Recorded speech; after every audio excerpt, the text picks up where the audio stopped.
ब्रह्मा का पिता है, कौन विष्णु की मां, शंकर का दादा कौन है, हमको दे बता। ये जानने के लिए कृपया सुनिए। जगत गुरु तत्वदर्शी संत रामपाल जी महाराज के अमृत वचन सर्व पवित्र धर्मों के पवित्र शास्त्रों के आधार पर।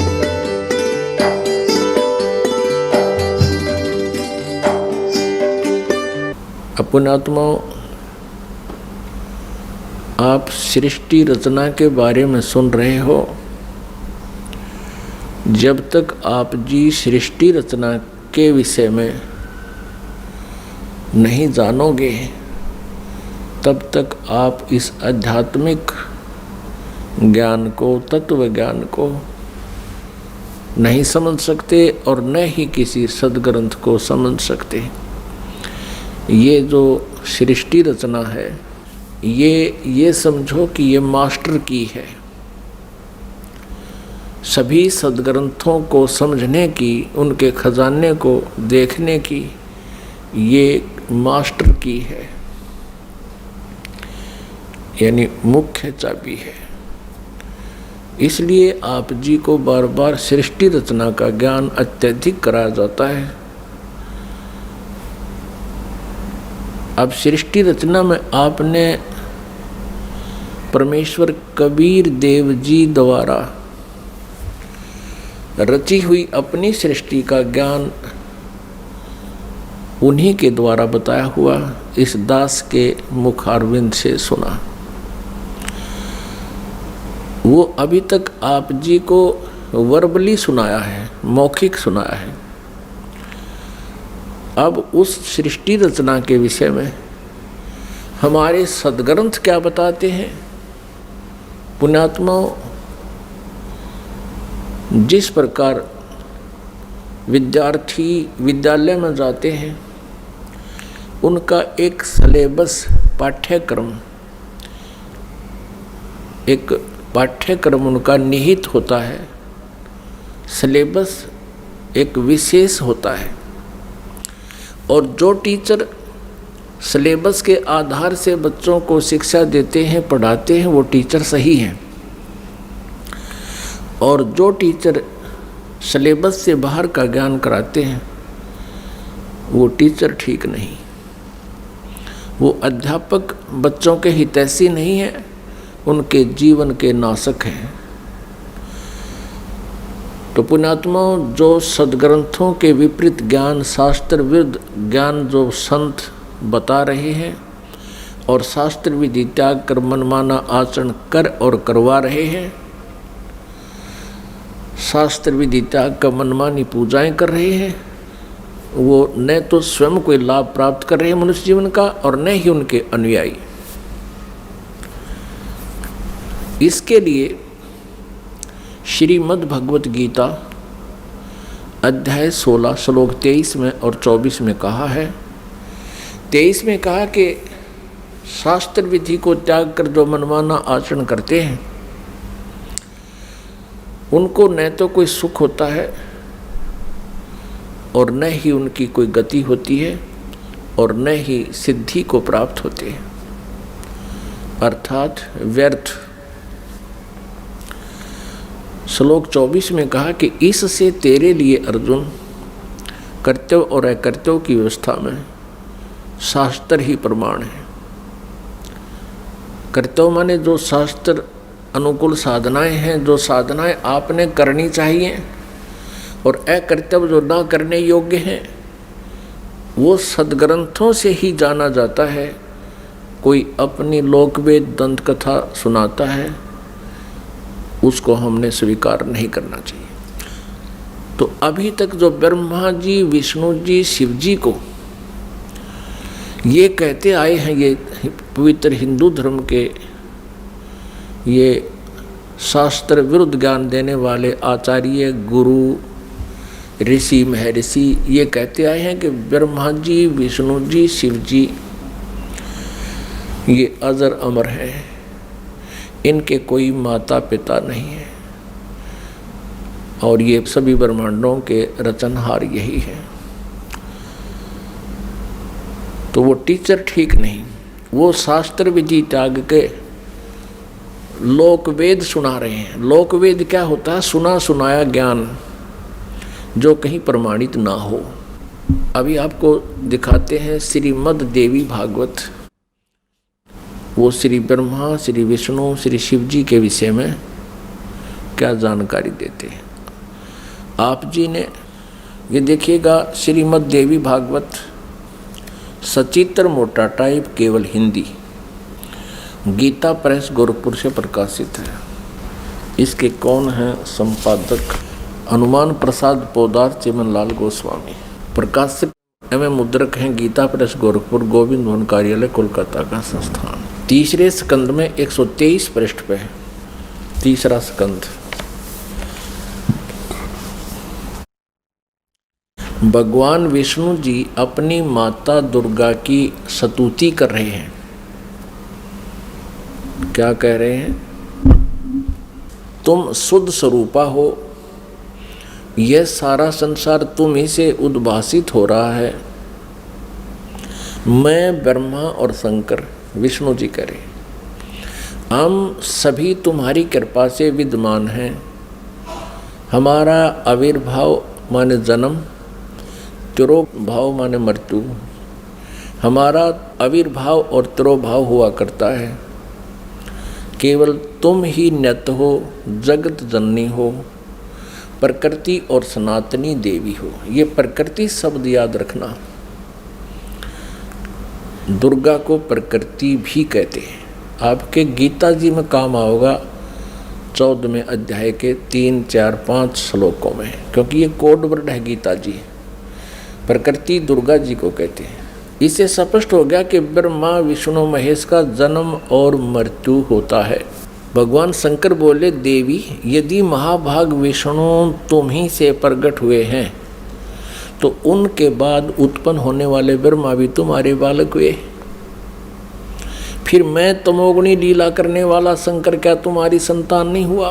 अर्थात मुझे भी उत्पन्न करने वाली तुम ही हो। शिवे, संपूर्ण संसार की सृष्टि करने में तुम बड़ी चतुर हो।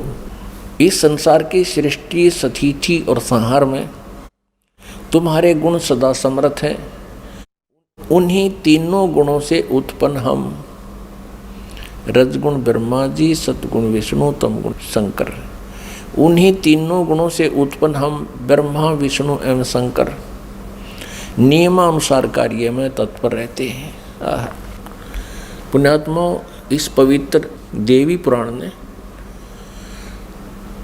इन चंद पंक्तियों में स्पष्ट कर दिया कि श्री ब्रह्मा विष्णु महेश ये नासवान है, इनकी जन्म और मृत्यु होती है।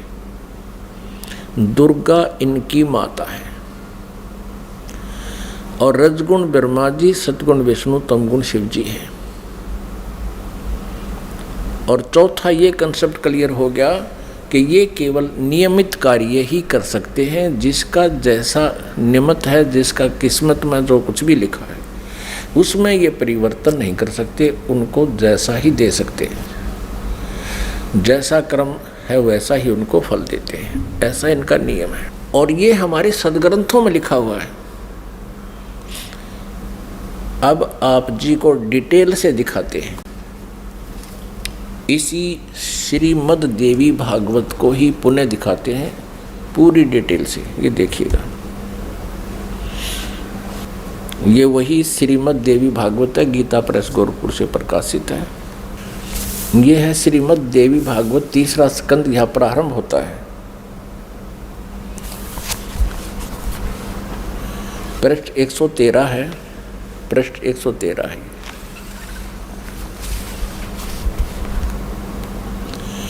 जन्मे जय ने पूछा, भगवान आपने अम्बा यज्ञ अर्थात परम पवित्र नवरात्र व्रत के करके उसके द्वारा देवी के आराधन करने की आज्ञा दी है। अतः वे कौन देवी हैं, कैसे और कब प्रकट हुई, उनके पधारने का क्या उद्देश्य था है, तथा वे किन गुणों से विभूषित हैं। अम्बा यज्ञ किस प्रकार होता है? आगे ब्रह्मन साथ ही विस्तार पूर्वक ब्रह्मांड की उत्पत्ति भी कही है, क्योंकि भूदेव ब्रह्मांड के विषय में जो कुछ कहा गया है तथा वह जैसा जो है, ये सभी बातें आप जानते हैं। व्यास जी से पूछ रहे हैं, जन्मेजय मैंने सुना है कि ब्रह्मा विष्णु और रुद्र ये 3 सगुण देवता हैं। कर्मशः सृष्टि पालन और संहार के कार्य का उत्तरदायित्व इन पर रहता है। पाराशर नंदन व्यास जी, अब मैं इनके संबंध में विस्तार पूर्वक सुनना चाहता हूँ, आप बतलाने की कृपा करें। व्यास जी कहते हैं, राजन तुम्हारी बुद्धि बड़ी विशाल है। अभी तुमने जो पूछा कि ब्रह्मादि की उत्पत्ति, यानी ब्रह्मा विष्णु महेश, ब्रह्मादि माने ब्रह्मा विष्णु महेश की उत्पत्ति कैसे हुई, सो वह महान कठिन विषय है, उसमें अनेक प्रश्न उठ जाते हैं। यही प्रश्न पूर्व समय में मैंने नारद जी से किया था। व्यास जी कह रहे हैं कि मैंने नारद से पूछा था यही ज्ञान। मैंने कहा, मुने आप बुद्धिमान हैं, मुझे यह बताने की कृपा कीजिए कि इस विस्तृत ब्रह्मांड के प्रधान कर्ता कौन है। मुनिवर, यह ब्रह्मांड कहाँ से उत्पन्न हो गया। द्विजवर, साथ ही यह भी बताइए कि यह ब्रह्मांड विनाशशील है अथवा सदा रहने वाला है। इसकी रचना ये 114 पृष्ठ पे है, 3रा स्कंध।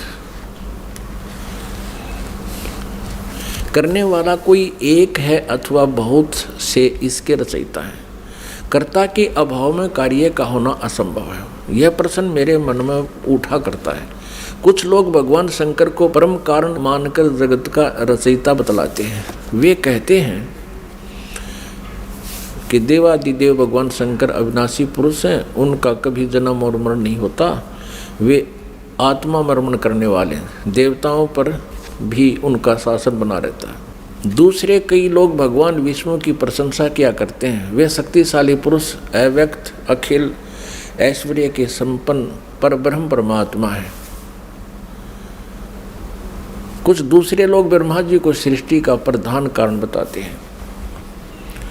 कितने ही आचार्य भवानी को संपूर्ण मनोरथ पूर्ण करने वाली बतलाते हैं। वे आदिमाया महाशक्ति एवं परम पुरुष के साथ रहकर कार्य संपादन करने वाली प्रकृति है। ब्रह्म के साथ उनका अभेद संबंध है। ब्रह्म ये काल है, क्षर पुरुष, और अभेद संबंध यानी पति पत्नी का संबंध है। वे सृष्टि, सतिथि और संहार कार्य में संलग्न रहती हैं। संपूर्ण प्राणियों एवं देवताओं की भी वे जननी है, उनका कभी जन्म मरण नहीं होता। वैष्णवी, सांभवी, ब्राह्मी, वासवी, वारुणी, वाराही, नारसिंही और तथा अद्भुत महालक्ष्मी नाम से विख्यात है। 115 पृष्ठ पे। कितने श्रेष्ठ मुनि कहते हैं कि जो निरंजन, निराकार, निर्लेप, निर्गुण, अरूप एवं व्यापक ब्रह्म है, उन्हीं से जगत की सृष्टि हुई है। कहीं कहीं वेद और उपनिषद में भी वे ही ब्रह्म तेजों में बतलाए गए हैं और प्रधान पुरुष हैं। हजारों मस्तकों, आँखों, कानों, हाथों, मुखों, चरणों से वे संपन्न आकाश भी ये आगे देखो। अब व्यास जी पूछ रहे थे नारद जी तक, मैंने ऐसा सुना है कोई कुछ बता रहा है, कोई कुछ बता रहा है, कोई शंकर को रचयिता, कोई विष्णु जी को रचयिता बताते हैं। अब नारद जी कहते हैं, व्यास जी प्राचीन समय की बात है, यही संदेह मेरे हृदय में भी उत्पन्न हो गया था।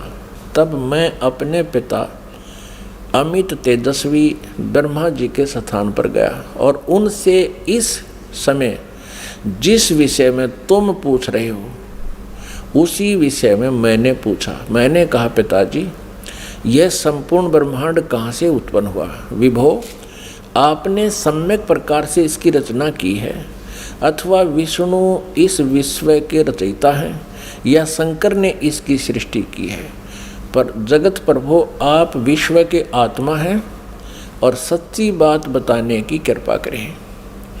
किन देवताओं की पूजा करनी चाहिए तथा कौन देवता सबसे बड़े एवं समर्थ हैं। निष्पाप ब्रह्मा जी इन सभी प्रश्नों का समाधान करके मेरे हृदय के संदेह को दूर करने की कृपा कीजिए। सत्यवती नंदन व्यास जी, इस प्रकार मेरे प्रसन्न करने पर लोक पितामह ब्रह्मा जी मुझसे कहने लगे। ब्रह्मा जी ने कहा, बेटा मैं इस प्रश्न का क्या उत्तर दूं? यह प्रश्न बड़ा ही जटिल है। महाभाग, तुम भगवान विष्णु से इसका समुचित समाधान पा सकते हो। ये तीनों देवता, इनको ज्ञान तो है नहीं, इसलिए ये अपने से दूसरे की तरफ धका दिया करें। चलो वहाँ उससे पूछ लो। फिर भी विष्णु जी की तरफ संकेत करते हैं, फिर भी अपना ज्ञान वो बता रहे हैं। ब्रह्मा जी कह रहे हैं, महामते, इस संसार में कोई भी रागी पुरुष ऐसा नहीं है जिसे यह रहस्य विदित हो। जो त्यागी, अहंकार रहित एवं ईर्षा शून्य है, वही इसके रहस्य को जान सकता है। पूर्व काल में, अब सृष्टि की रचना बता रहे हैं ब्रह्मा जी। पूर्व काल में सर्वत्र जल ही जल था। स्थावर जंगम जितने प्राणी हैं उनमें कोई भी नहीं थे। तब कमल से मेरी उत्पत्ति हुई। उस समय मुझे सूर्य, चंद्र, वृक्ष तथा पर्वत कोई भी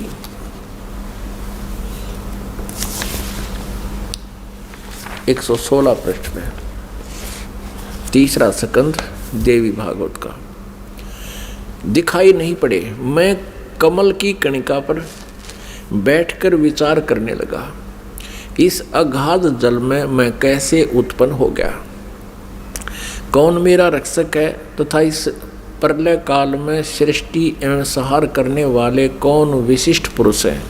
कहीं भी स्पष्ट रूप से भूमि भी नहीं दिखती जिस पर यह जल टिका हुआ है। यह कमल कैसे उत्पन्न हुआ, यों विचार करके मैं जल में उतरा। ब्रह्मा जी कह रहे हैं, 1000 वर्ष तक पृथ्वी का अन्वेषण करता रहा, यानी खोज करता रहा। इस पर भी मुझे उस जल का कहीं और छोर नहीं मिला। इतने में आकाशवाणी हुई, तप करो तप करो। तब मैंने तपस्या आरंभ कर दी। कमल पर बैठे ही 1000 वर्ष तक मैं तप करता रहा। फिर उसी समय सृष्टि करो, ऐसी आकाशवाणी सुनाई पड़ी। उसे सुनकर मैं बड़े आश्चर्य में पड़ गया। सोचा कि किसकी सृष्टि करूं अथवा मेरा क्या कर्तव्य है। उसी समय मधु और कैटब नाम के 2 भयंकर दानव राक्षस सामने आ गए। वे उस महावर्ण में मुझसे युद्ध करने की इच्छा प्रकट करने लगे। मैं उनसे भयभीत हो उठा।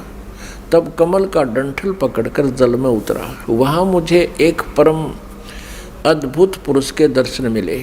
उनका श्री विग्रह माने शरीर मेघ के समान श्याम था, बादलों की तरह, काले बादलों की तरह। वे पीतांबर पहने थे, 4 भुजाएं थी, शेष नाग की सैया पर सोए थे। उन जगत प्रभु के गले को वनमाला सुशोभित कर रही थी। शंख, चक्र, गदा और पद्म, इन 4 आयुधों से अनुपम शोभा पा रहे थे। ऐसे शेष शाही भगवान विष्णु का मुझे दर्शन हुआ। वे योग निंद्रा के वशीभूत होकर गाढ़ी नींद में सोए हुए थे। उनकी सारी चेष्टाएं शांत थी। नारद जी शेष नाग की सैया पर सोए हुए उन प्रभु को देखकर मेरा मन चिंतित हो उठा। इतने में भगवती योग निंद्रा याद आ गई। मैंने उनका सत्वन किया। तब वे कल्याणमयी भगवती श्री विष्णु जी के विग्रह से निकलकर, विग्रह माने शरीर से, श्री विष्णु जी के शरीर से निकलकर अत्यंत रूप धारण करके आकाश में विराजमान हो गई। दिव्य आभूषण उनकी छवि बढ़ा रहे थे। जब योग निंद्रा भगवान विष्णु के शरीर से अलग होकर आकाश में विराजने लगी, तब तुरंत ही श्री हरि उठ बैठे। अपने आत्माओं, जैसा आज आपको सृष्टि रचना में पहले बताया था, वर्बली दास ने बताया था, जो परमात्मा ने हमें बता रखा था, कबीर साहब ने ये कहा था कि दुर्गा, ब्रह्मा जी, विष्णु जी और शिव जी की माता है श्री देवी, और ये काल ज्योति निरंजन इनका पिता है। ये क्या करते हैं, इन तीनों बच्चों की उत्पत्ति करते हैं ये काल यानी ब्रह्म, सर्वपुरुष भी कहते हैं इसको, सर्वब्रह्म भी कहते हैं। सर्वब्रह्म और ये दुर्गा जी, इन दोनों के पति पत्नी व्यवहार से श्री ब्रह्मा जी, श्री विष्णु जी, श्री शिव जी की उत्पत्ति होती है, जन्म होता है। और ये क्या करते हैं, इनको बाल्यावस्था से ही कोमा में कर देते हैं, अचेत कर देते हैं और उनकी परवरिश जारी करते हैं। जब ये युवा होते हैं तो इनको सचेत कर देते हैं। अब ये दुर्गा अन्य रूप धारण करके प्रेतवत, प्रेतनी की तरह विष्णु जी के शरीर में प्रवेश करके इनको बेहोश किए हुए थी। ऐसे ही ब्रह्मा जी को ये कमल के फूल पर रख दिया और तब तक ये अचेत था, कोमा में डाल रखा था। ये खुद कहता मुझे पता नहीं मैं कमल के फूल पर कहाँ से उत्पन्न हो गया, मेरा कौन जनक है। अब नीचे उतरा तो देखा विष्णु जी बेहोश पड़े थे वो, और उसमें से जब वो दुर्गा निकल गई, बाहर आई तो सचेत हो गए। अब इस प्रकार इन सभी को इस काल भगवान ने अपने सुनियोजित षड्यंत्र के तहत भ्रमित कर रखा, किसी को यथार्थ ज्ञान नहीं बता रखा। अब यहाँ आप आगे देखिएगा, अब क्या होता है कि तीसरे स्थान पर भगवान शंकर को भी बेहोश कर रखा था, फिर उसको सचेत कर दिया, फिर तीनों को इकट्ठा कर दिया प्रेरणा करके, तीनों इकट्ठे हो गए। अब देखना श्रीमद् संक्षिप्त देवी भागवत और तीसरा स्कंद, और हम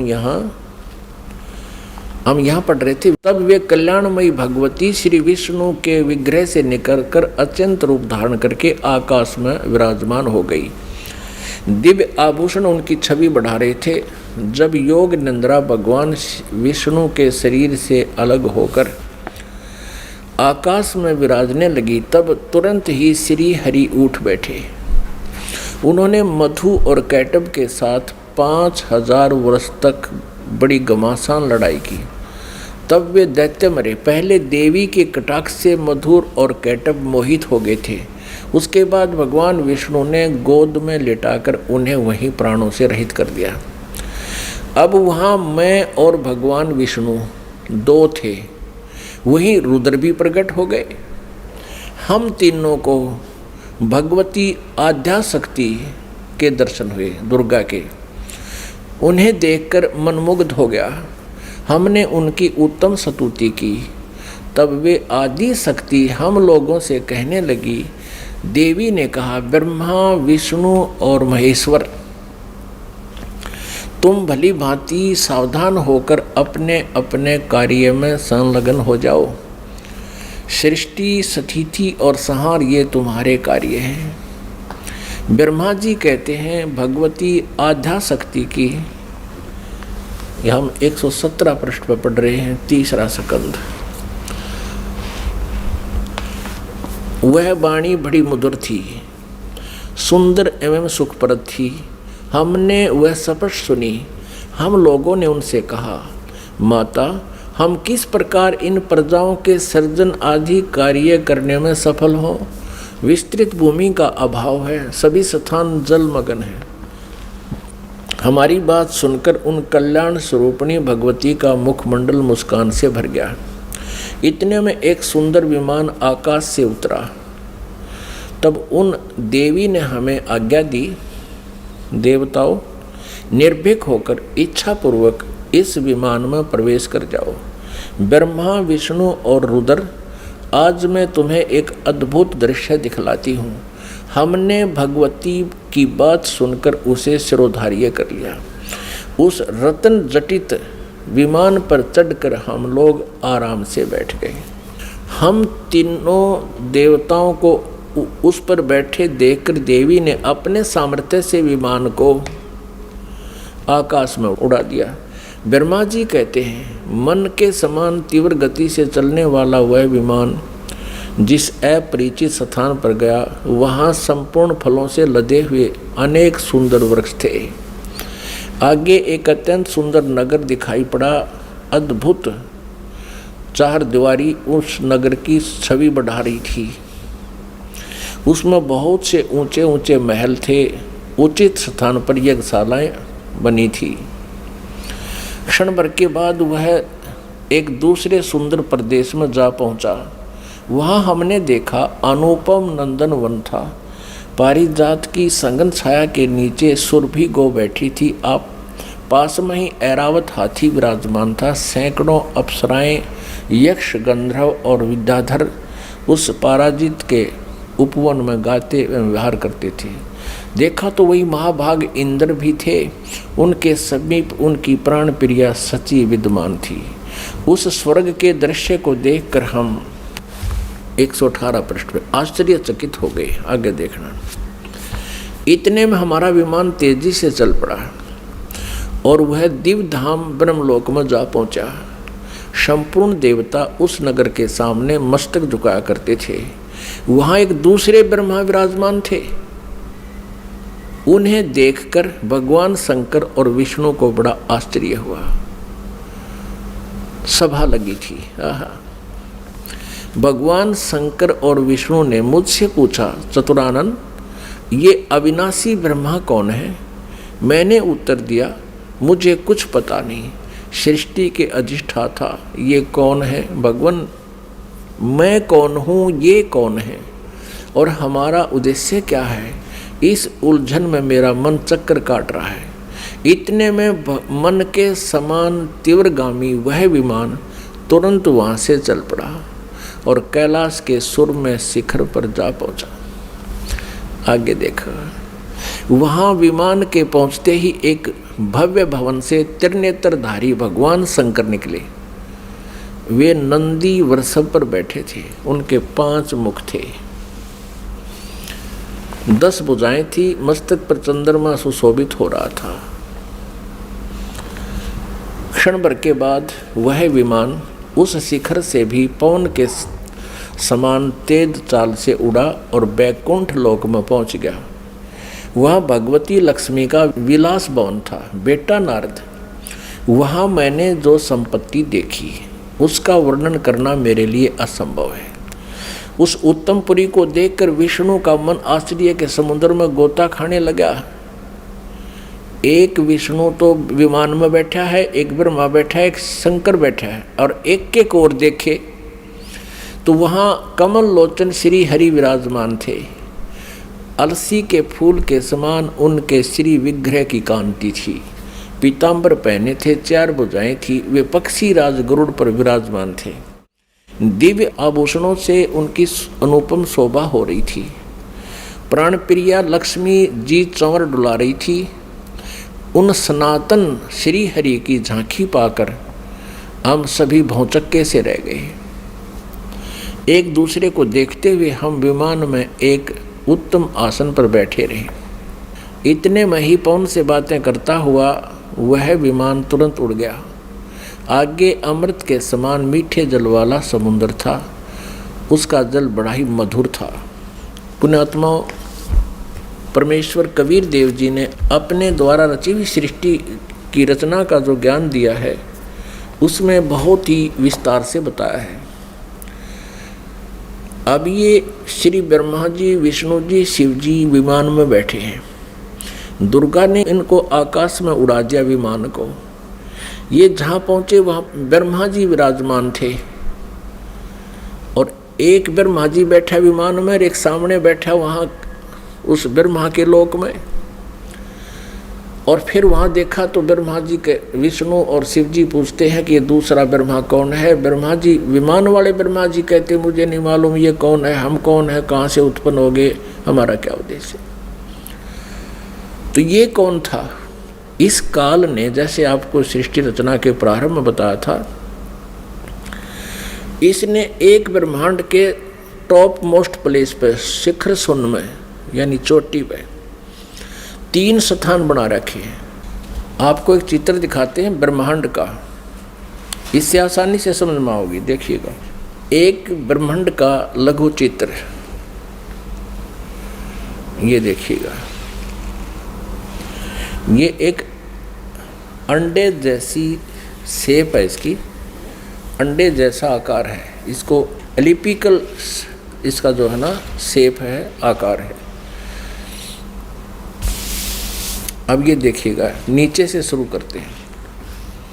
सबसे नीचे ये पाताल लोक, तलातल, रसातल, सूतल, अतल, महातल, तलातल और वितल, ये है पृथ्वी लोक।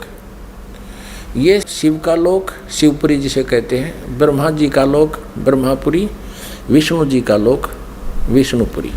अब ये जो क्षेत्र है, और ये है कोमन स्वर्ग और नरक, और ये है धर्मराय का लोक, यानी यहाँ का न्यायाधीश बना रखा है इस काल ने, ये जहाँ सबका अकाउंट होता है।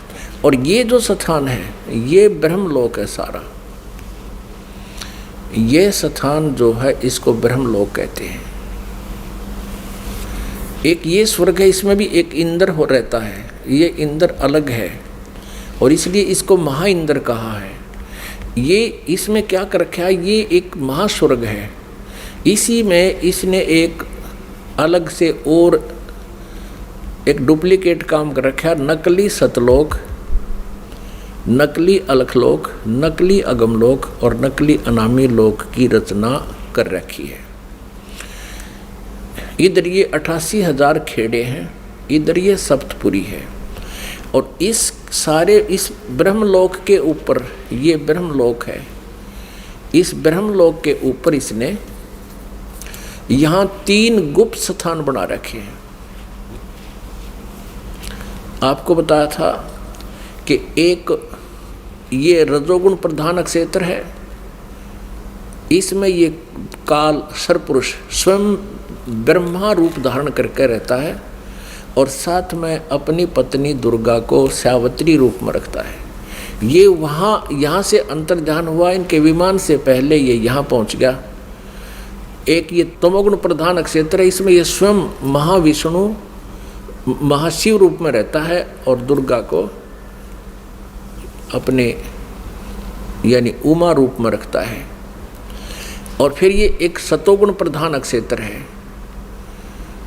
आगे फिर ये स्वयं ही विष्णु रूप धारण करके वहाँ विराजमान हो जाता है और दुर्गा को महालक्ष्मी रूप में रखता है।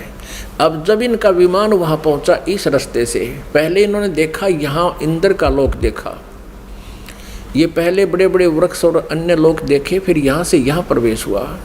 इससे आगे नहीं जा सकते ये। इनका विमान महाइंद्र को देखकर वापस यहाँ से आया, फिर इस रास्ते से ऊपर गया। आगे जाके इन्होंने क्या देखा, सबसे पहले ब्रह्मा का ये काल बैठा था सरपुरुष ब्रह्मा रूप में, और फिर वहाँ से ये इनका विमान यहाँ आ गया। इस वहाँ इन्होंने एक शंकर जी और देखा, ये काल था, स्वयं सरपुरुष ने अपना अलग से वहाँ 3 रूप धारण किए। और फिर ये विष्णु लोक में आ गए, वहाँ एक विष्णु और था और लक्ष्मी जी बैठी थी। यह दुर्गा इस विष्णु रूपी काल के ऊपर, सरपुरुष के ऊपर चमर कर रही थी। यहाँ से फिर इनका विमान यहाँ आया, इस मीठे जल के समुद्र में। यहाँ दुर्गा का एक लोक अलग से है। अब आगे पढ़ते, यहाँ तक हम पढ़ते हुए आ चुके हैं श्री देवी पुराण को। अब हम यहाँ आएंगे इस मीठे जल में, इस मीठे जल के समुद्र में पहुँच गए। अब यहाँ आते हैं पुण्यात्माओं, आज हमारे सदग्रंथ जो प्रमाणित कर रहे हैं, ये ज्ञान परमेश्वर कबीर जी ने 600 वर्ष पहले अपनी सच्चिदानंद घन ब्रह्म की वाणी में, कबीर वाणी में लिपिबद्ध करवा रखा है, आज से 600 वर्ष पहले। और आज इन सदग्रंथों में हमें सत्य हो रहा है। तो इससे सिद्ध है कि पूर्ण परमात्मा कबीर जी हैं, जिन्होंने पहले ही ये ज्ञान हमें दे रखा था और हमारे सदग्रंथों विद्यमान है। अब हम कहाँ तक पढ़ते हुए आगे कि इन तीनों ये विमान में बैठे हैं, ब्रह्मा विष्णु शिव जी, और दुर्गा ने अपनी शक्ति से विमान को आकाश में उड़ा दिया। पहले वो पहुँचे ब्रह्मा जी के लोक में, वहाँ इस काल के उस स्थान पर पहुँचे जो रजोगुण प्रधान है। वहाँ यह स्वयं ही सरपुरुष यानी काल ब्रह्म स्वयं ही ब्रह्मा रूप धारण करके विराजमान था। आगे फिर गए तो इस शंकर रूप में विराजमान था। आगे गए तो ये विष्णु रूप में विराजमान था। फिर वहाँ से इनका विमान कहाँ गया, ये सारा इसलिए किया गया था कि कहीं ये अपने आप को भगवान ना मान बैठे, इनका भ्रम निवारण कर दें। अब देखना, ये देवी भागवत चल रहा है, श्रीमद् देवी भागवत गीता प्रेस गोरखपुर से प्रकाशित है। ये वही पुस्तक है जो आपको पहले दिखाई थी। हमने यहाँ तक पढ़ लिया, हमने ये पढ़ा 118 पे। इतने में हमारा विमान तेजी से चल पड़ा और एक दिव्य धाम ब्रह्म लोक में जा पहुंचा। वहां पर एक दूसरे ब्रह्मा विराजमान थे। एक तो विमान में बैठा है, एक वहां विराजमान था दूसरा, वो ब्रह्म था, क्षर पुरुष था, वो धोखा देता है इनको, वो स्वयं ब्रह्मा रूप में वहां विराजमान था। उन्हें देखकर भगवान शंकर और विष्णु को बड़ा आश्चर्य हुआ, सभा लगी थी। भगवान शंकर और विष्णु ने मुझसे पूछा, चतुरानन ये अविनाशी ब्रह्मा कौन है?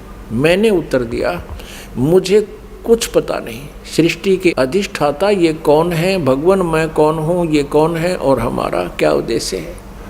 इस उलझन में मेरा मन चक्कर काट रहा है। इतने में मन के समान तीव्रगामी वह विमान तुरंत वहाँ से चल पड़ा और कैलाश के सुर में शिखर पर जा पहुँचा। वहाँ विमान के पहुँचते ही एक भव भवन से त्रिनेत्रधारी भगवान शंकर निकले। वे नंदी वृषभ पर बैठे थे। ये काल निकला वहाँ से, सरपुरुष। और फिर वहाँ से क्षण भर के बाद वह विमान उस शिखर से भी पवन के समान तेज चाल से उड़ा और वैकुंठ लोक में पहुँच गया। वहाँ पर कौन थे? वहाँ कमल लोचन श्री हरि विराजमान थे। विष्णु जी एक और युकाल बैठा था, सरब्रह्म सरपुरुष, और उसकी 4 भुजाएं थी। पक्षीराज गरुड़ पर विराजमान थे और प्राण प्रिय लक्ष्मी जी चौंच बुला रही थी। अब हम यहाँ आते हैं, नीचे देखते हैं। इतने में पवन से बातें करता हुआ वह विमान तुरंत उड़ गया। आगे अमृत के समान मीठे जल वाला समुद्र था, जिसका जल बड़ा ही मधुर था। हम 119 पृष्ठ पर पढ़ेंगे, अब 118 हमने पढ़ लिया। उस समुद्र में वहाँ एक मनोहर द्वीप था। उस द्वीप में एक मंगल में मनोहर पलंग बिछा था। उस पलंग में सुंदर रत्न जड़े थे। उस उत्तम पलंग पर एक दिव्य रमणी बैठी थी, या दुर्गा जाकर वहाँ विराजमान होगी आगे। वे ऐसी प्रभापूर्ण देवी थी मानो करोड़ों बिजलियाँ एक साथ चमक रही हों।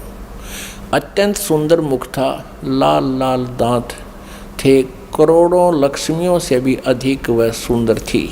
वे ऐसी प्रभापूर्ण देवी थी मानो करोड़ों बिजलियां एक साथ चमक रही हो। अत्यंत सुंदर मुख था, लाल लाल दांत थे। ये पढ़ लिया मैं। अब यहाँ है, उन्हें देखकर हम सभी महान आश्चर्य में पड़ गए। कुछ समय तक हम वहीं ठहरे रहे, आपस में कहने लगे, ये सुंदरी कौन है और इसका क्या नाम है? हम इसके विषय में बिल्कुल अनभिज्ञ हैं। इसके हजारों नेत्र, हजारों हाथ, हजारों मुख हैं। दूर से देखने पर ही वे कितनी सुंदर प्रतीत हो रही हैं। ये न कोई अप्सरा है, न कोई गंधर्व कन्या, न देव कन्या। नारद यों संदेहग्रस्त होकर हम लोग वहाँ रुके रहे। तब भगवान विष्णु ने उन चारों साहिनी भगवती को देखकर विवेकपूर्वक निश्चय कर लिया कि ये भगवती जगदम्बिका हैं। तब उन्होंने कहा कि ये भगवती हम सब की आदि कारण है। महाविद्या और माँ माया इनके नाम हैं। ये पूर्ण प्रकृति है। अपने आत्माओं, विष्णु जी कह रहे हैं, क्योंकि विष्णु जी की बुद्धि खोल दी काल ने। अब हम 120 पृष्ठ पर पढ़ेंगे। संक्षिप्त देवी भागवत गीता प्रेस गोरखपुर से प्रकाशित है। ये वे ही दिवांगना है। विष्णु जी बता रहे हैं अपना पिछले, इसकी थोड़ी सी बैकग्राउंड दिखा दी विष्णु को, इस काल भगवान ने और दुर्गा ने। ये वे ही दिवांगना है जिनके प्रलय वर्ण में मुझे दर्शन हुए थे। उस समय मैं बालक रूप में था। मुझे पालने पर ये झुला रही थी। विष्णु जी के जन्म का प्रत्यक्ष प्रमाण, छोटा सा बालक था विष्णु जी। वट वृक्ष के पत्तर पर एक सुदृढ़ सैया बिछी थी, उस पर लेटकर मैं पैर के अंगूठे को अपने कमल जैसे मुख में लेकर चूस रहा था। कहते हैं प्रलय वर्ण में मुझे दर्शन हुए थे इस देवी के। उस समय में बालक रूप में था, छोटा सा बच्चा था, ये मुझे झुला रही थी, मैं अंगूठे चूस रहा था पैरों के। इन्हें देखकर मुझे पहले की बात याद आ गई, ये हम सब की जननी है। अब 121 पृष्ठ पे अब विष्णु जी ही बता रहे हैं, भगवान विष्णु बोले प्रकृति देवी को नमस्कार है, भगवती विधात्री को निरंतर नमस्कार है। ये स्तुति करते हुए भगवान आ रहे हैं विष्णु जी। यहाँ देखिएगा 123 पृष्ठ पे जो प्रारंभ में पढ़ा था, अब वहीं फिर आगे हम भगवान विष्णु स्तुति कर रहे हैं अपनी दुर्गा माता की, तुम शुद्ध स्वरूपा हो, यह सारा संसार तुम इसे उद्भासित हो रहा है। मैं ब्रह्मा और शंकर हम सभी तुम्हारी कृपा से विद्यमान हैं। हमारा आविर्भाव यानी जन्म और तिरोभाव माने मृत्यु हुआ करता है। केवल तुम ही नित्य हो, जगत जननी हो, प्रकृति और सनातनी देवी हो। भगवान शंकर बोले, देवी यदि महाभाग विष्णु तुम्ही से प्रकट हुए हैं तो उनके बाद उत्पन्न होने वाले ब्रह्मा भी तुम्हारे बालक हुए हैं। ओए होए, फिर मैं तमोगुणी लीला करने वाला शंकर क्या तुम्हारी संतान नहीं हुआ? अर्थात मुझे भी उत्पन्न करने वाली तुम ही हो शिवे, संपूर्ण संसार की सृष्टि करने में तुम बड़ी चतुर हो। इस संसार की सृष्टि, स्थिति और संहार में तुम्हारे गुण सदा समर्थ हैं। उन्हीं तीनों गुणों से उत्पन्न हम ब्रह्मा, विष्णु एवं शंकर नियमानुसार कार्य में तत्पर रहते हैं। अब पुण्यात्माओं, आप जी ने अपने सदग्रंथों को स्वयं पढ़ लिया और ये अभी तक पवित्र हिंदू धर्म के गुरुजन, ये आचार्य मंडलेश्वर, महामंडलेश्वर, गीता मनीषी, गीता के मर्मज ज्ञाता, वेदों के ज्ञाता, पुराणों के ज्ञाता कहलाते थे। इन्होंने कह कह का भी पता नहीं था। ये अज्ञानी हैं जो आज तक हमारे भगवानों यानी जिनको हम समर्थ मान रहे थे, अजरो अमर सुना करते थे, इनसे ये नहीं बता सके कि इनकी स्थिति क्या है, जबकि इनकी जीवनी बता रही है महापुरुषों की कि इनकी ये स्थिति है।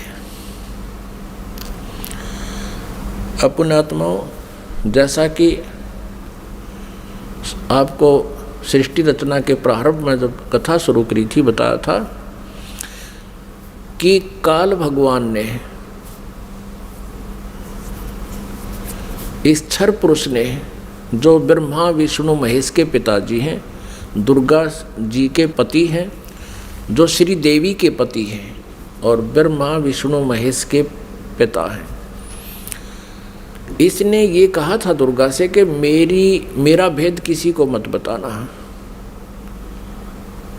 इसको बहुत सख्ती से कहा था। तो देवी ने उसी उद्देश्य से ब्रह्मा विष्णु महेश को इस क्षर पुरुष का ज्ञान नहीं दिया। अब दुर्गा से इसने कहा था कि मेरा भेद किसी को नहीं देना। इसी प्रकार दुर्गा ने इनको कोई उस भेद नहीं दिया ब्रह्म का, फिर भी सच्चाई छुप नहीं सकी।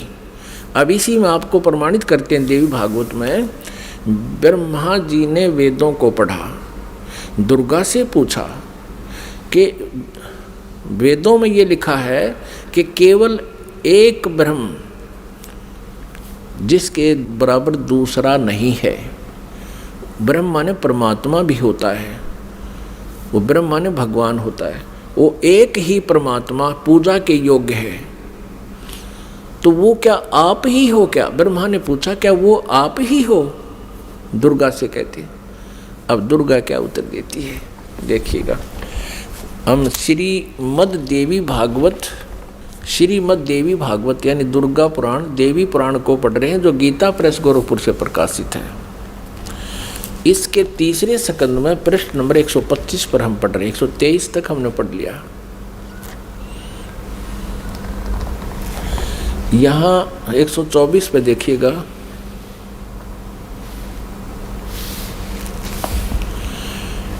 ब्रह्मा जी कहते हैं अद्भुत तेजस्वी भगवान शंकर के यूं स्तुति करने पर भगवती जगदम्बिका ने अपने बात बताई। अब यहाँ ब्रह्मा जी पूछ रहे हैं, ब्रह्मा जी का प्रकरण चल रहा है, ये 125 पृष्ठ पे हम पढ़ रहे हैं, तीसरे स्कंद में। इस मूर्त और अमूर्त जगत का आधार तुमसे पूर्व कोई भी दूसरा पुरुष नहीं था, कोई तीसरा भी नहीं है। एकम एवं द्वितीयम ब्रह्म, इस वेद के वचन को व्यर्थ कहना तो बनता नहीं।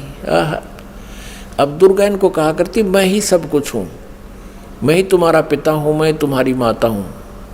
तो अब ब्रह्मा जी ने वेदों को पढ़ा तो इसने कहा कि वेद के वचन को हम झूठा भी नहीं कह सकते, और इधर अनुभव दूसरी बात कहता है। इस प्रकार वेद वाक्यों और अनुभव में अत्यंत विरोध उत्पन्न हो रहा है। वेद कहते हैं एकम एव अद्वितीयम ब्रह्म है, तो क्या वह आत्म स्वरूपा तुम ही हो अथवा वह कोई और पुरुष है? मेरे इस संदेह को दूर करने की कृपा करो। किसी महान पुण्य के प्रभाव से ही मुझे तुम्हारे चरणों की सेवा सुलभ हुई है। तुम स्त्री हो अथवा पुरुष, यह रहस्य भी मुझे विषाद रूप से कृपा करके बतलाओ। अध्याय 4-5 यहाँ पूरा होगा, तीसरे स्कंद का अब छठा अध्याय शुरू होता है। ब्रह्मा जी कहते हैं इस प्रकार मैंने जब भगवती जगदम्बिका से विनय पूर्वक पूछा, तब वे मधुर वाणी में मुझसे कहने लगी। देवी ने कहा मैं और ब्रह्म एक ही हैं। अब हो गए ना दो, सच्चाई छुप नहीं सकती, एक ही हैं। मुझ में और इन ब्रह्म में कभी किंचित मात्र भी भेद नहीं है। जो वे हैं वही मैं हूँ, और जो मैं हूँ वही वे हैं। बुद्धि के भ्रम से भेद प्रतीत हो रहा है। हम लोगों के सूक्ष्म भेद को जो जानता है, इसे सीधा दो तो है ही, ये वो जानता है वही। अब 125 पृष्ठ हमने पढ़ा, अब 126 पढ़ेंगे। वही बुद्धिमान पुरुष है, वो तत्वदर्शी संत है जो हमारी भिन्न भिन्नता को समझता है। उसके संसार मार्ग से मुक्त होने में कुछ भी संदेह नहीं है। ब्रह्म एक ही है। आगे देखो, मैं शक्ति रूप धारण करके पराक्रम करती हूँ। गौरी, ब्राह्मी, रौद्री, वाराही, वैष्णवी, शिवा, वारुणी, कुबेरी, नारसिंही और वासवी सभी मेरे रूप हैं। विभिन्न कार्यों के उपस्थित होने पर उन देवियों के भीतर अपनी शक्ति स्थापित करके मैं सारी व्यवस्था करती हूँ। हाँ, उस देवी को निमित्त बना लेना मेरा स्वभाव है। अब आगे देखना, अपने आत्माओं, आप पढ़ रहे हो अपने सदग्रंथों को स्वयं। आप जी ने तीसरे स्कंद में और प्रश्न नंबर 125 पे पढ़ा। ब्रह्मा जी कहते हैं कि मैंने जब दुर्गा जी से ये पूछा, माता से, जगदम्बिका से, कि वेदों में लिखा है कि एकम एव अद्वितीयम ब्रह्म, अद्वितीयम जिसके बराबर दूसरा कोई नहीं हो, वो ब्रह्म ही सब कुछ है। उधर से उपनिषद और आप जो कह रहे हो कि मैं ही सब कुछ हूँ, मैं ही सृष्टि रचना करने वाली हूँ, मेरे अतिरिक्त कोई नहीं है, तो इन वेद के वाक्य को झूठा भी नहीं कहा जा सकता। अनुभव हमारा बताता है कि परमात्मा निराकार है और वेद बताते हैं कि वो साकार है, तो हमारे अनुभव में और यथार्थता में बहुत विरोध है। तो क्या वो ब्रह्म आप ही हो या कोई और है? ब्रह्मा जी ने पूछा। अब दुर्गा पहले तो बहकाती है उनको कि उस ब्रह्म में और मेरे में कोई अंतर नहीं है, मैं ही वही हूँ, वो मैं ही हूँ।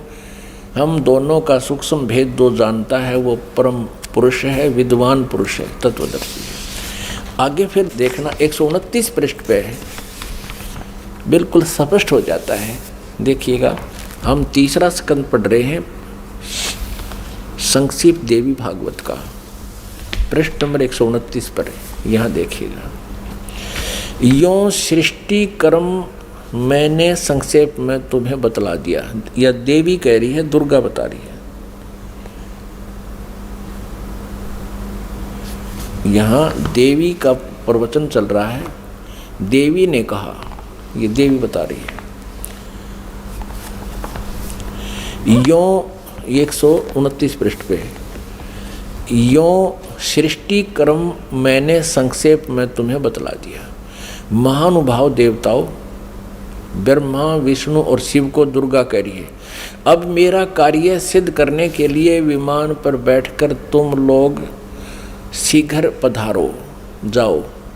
कोई कठिन कार्य उपस्थित होने पर जब तुम मुझे समन करोगे तब मैं सामने आ जाऊंगी। देवताओं, मेरा और सनातन परमात्मा का ध्यान तुम्हें सदा करते रहना चाहिए।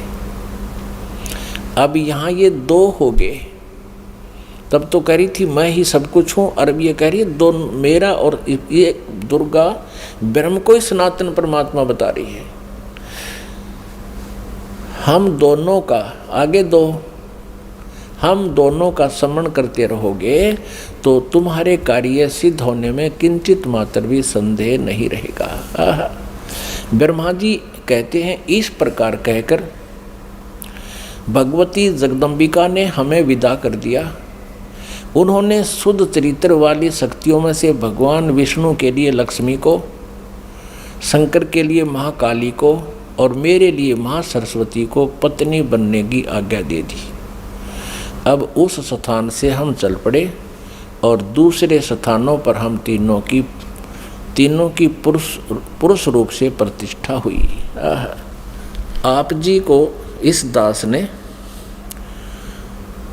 परमेश्वर कबीर जी द्वारा रची हुई सृष्टि और ये सारे ब्रह्मांडों की रचना कब कब कैसे हुई वो सारी बताई थी।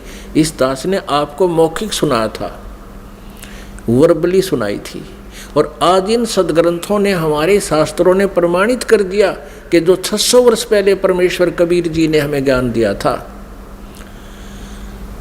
वो आज हमारे सदग्रंथों में विद्यमान है। और ये नकली गुरु आचार्य झूठे, वेद ज्ञानहीन, शास्त्रों के ज्ञान से हीन हैं, और ये कहते हैं ब्रह्मा विष्णु महेश अजर व अमर हैं, इनके कोई माता पिता नहीं, ये सर्वेश्वर हैं, महेश्वर हैं।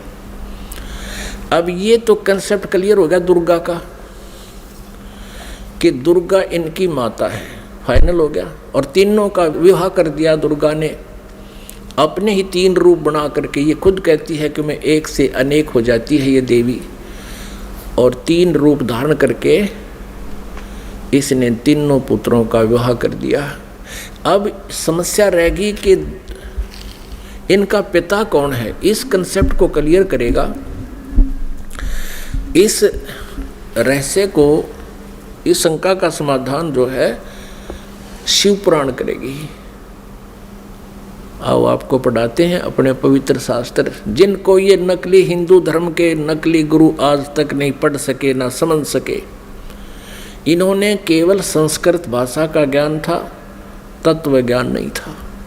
और हम इनको मानते रहे कि ये संस्कृत भाषा के जानने वाले ऋषि, महर्षि, ब्राह्मण हैं, और इन्होंने वेदों और पुराणों को ठीक पढ़ा होगा, इन्होंने सही बताया होगा हमको।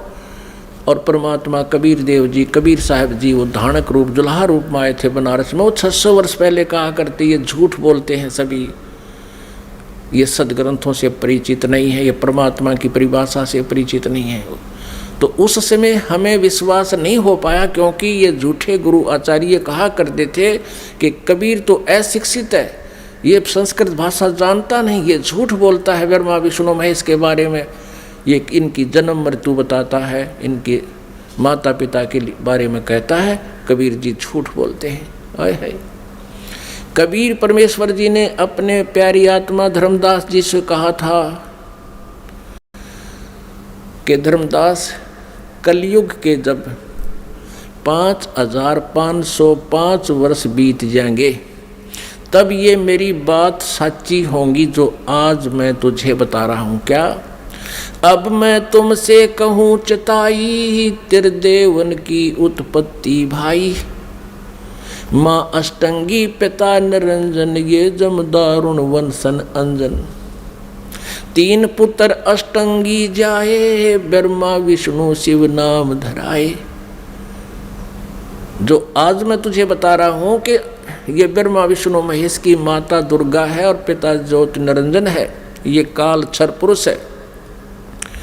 ये मेरा जो वचन है आज से 5505 वर्ष के बाद जब कलयुग बीत जाएगा तब ये सच्चा होगा। अब आज जो है कलयुग का आज ये वो समय आ गया है। 5500 जो बनता है वो सन 2000 में बनता है, ईसा पूर्व ईस्वी में। आपको प्रमाण देते हैं थोड़ा, आप जी को ये कंसेप्ट क्लियर करते हैं कि वर्तमान में कलयुग का 5500 वर्ष चल रहे हैं। 5511 चल रहा है ये समझ लो आज। और इससे 5 वर्ष पहले सन 2000 में 5505 वर्ष हो जाते हैं। आपको प्रमाणित करते हैं, ये देखिएगा। एक ये हिमालय तीर्थ है, ये पुस्तक का नाम है हिमालय तीर्थ। और ये शंकराचार्य वालों की परंपरा से प्रकाशित है। हिमालय तीर्थ जेपी नंबूरी उप मुख्य कार्यकारी अधिकारी, श्री बद्रीनाथ केदारनाथ मंदिर समिति, ट्रैक्स एंड ट्रुक्स, कलकत्ता। इतने से ये पहला प्रकाशन 2009 में हुआ है। प्रकाशक है रंजू चक्रवर्ती, ये ऐसा मुद्रक हैं गिरी प्रिंट सर्विस, कलकत्ता। अब इसके पृष्ठ नंबर 42 पर आपको दिखाते हैं। पृष्ठ नंबर 42 पुस्तक है हिमालय तीर्थ। और यहाँ देखना शंकराचार्य का विवरण है। आदि केदारेश्वर के समक्ष शंकराचार्य जी की दिव्य संगमरमर की मूर्ति है। शिव रहस्य के अनुसार, शिव रहस्य के अनुसार एक पुस्तक है शिव रहस्य, उसका इस संस्कृत में लिखा है। त्रिसहस्र वर्षाणाम शंकरो यति, अर्थात कलयुग के 3000 वर्ष व्यतीत होने पर बौद्ध मीमांसकों को के मत पर विजय प्राप्ति के लिए शंकर यति के रूप में आविर्भूत होंगे। यानी शंकर भगवान ही आदि शंकराचार्य के रूप में कलयुग के 3000 वर्ष व्यतीत होने पर बौद्ध मीमांसकों के मत पर विजय प्राप्ति के लिए शंकर यति के रूप में आविर्भूत होंगे। शंकराचार्य के दर्शन के उपरांत ये आगे लिखा है। अब हम दूसरा आपको दिखाते हैं। अब इससे सिद्ध हो गया कि जब कलयुग 3000 वर्ष व्यतीत हो चुका होगा उस समय आदि शंकराचार्य जी का जन्म होगा। अब ये प्रत्यक्ष प्रमाण ये कर रही है दूसरी पुस्तक कि ईसा से 508 वर्ष पूर्व, ईसा जी के से 508 वर्ष पहले शंकराचार्य जी का जन्म हुआ। अब देखो ये एक पुस्तक है ज्योतिर्मय ज्योतिर्मठ। ये हैं आदि शंकराचार्य जी और ये हैं इनके बाद अब जो वर्तमान में श्री स्वरूपानंद जी शंकराचार्य, ये 2 पीठों के शंकराचार्य हैं, दोनों का आचार्य इनके पास है। ये पुस्तक है ज्योतिर्मय ज्योतिर्मठ। और यहाँ देखना जनवरी 2007 में छपी है। संरक्षक हैं अनंत श्री विभूषित ज्योतिष पीठाधीश्वर एवं द्वारका शारदा पीठाधीश्वर, 2 के हैं ये मालिक। जगत गुरु शंकराचार्य स्वामी श्री स्वरूपानंद सरस्वती जी महाराज। संपादक एवं लेखक एवं संकलन करता है विष्णुदत्त शर्मा, अध्यक्ष आध्यात्मिक उत्थान मंडल दिल्ली। प्रेरणा स्रोत ये है, मुद्रक ये है फाइन प्रिंट एंड पैक्स। परामर्श एवं सहयोग ये है, प्रकाशक यहाँ पर अखिल भारतीय आध्यात्मिक ज्ञान उत्थान मंडल 1/3234 गली नंबर 2 रामनगर तिवारी, मंडोली रोड, शाहदरा, दिल्ली। ऐसे ऐसे। अब इसके प्रश्न नंबर 11 आप आपको दिखाते हैं। आदि शंकराचार्य का संक्षिप्त जीवन परिचय। लगभग 25 वर्ष पूर्व शंकराचार्य का जन्म चरमराती आस्था के युग में केरल प्रांत में पूर्णा नदी के तट पर कालाड़ी ग्राम में धर्मनिष्ठ नंबूदरी वैश्य शैव ब्राह्मण श्री शिव गुरु अर्थ व धर्मपरायण सुभद्रा के घर हुआ।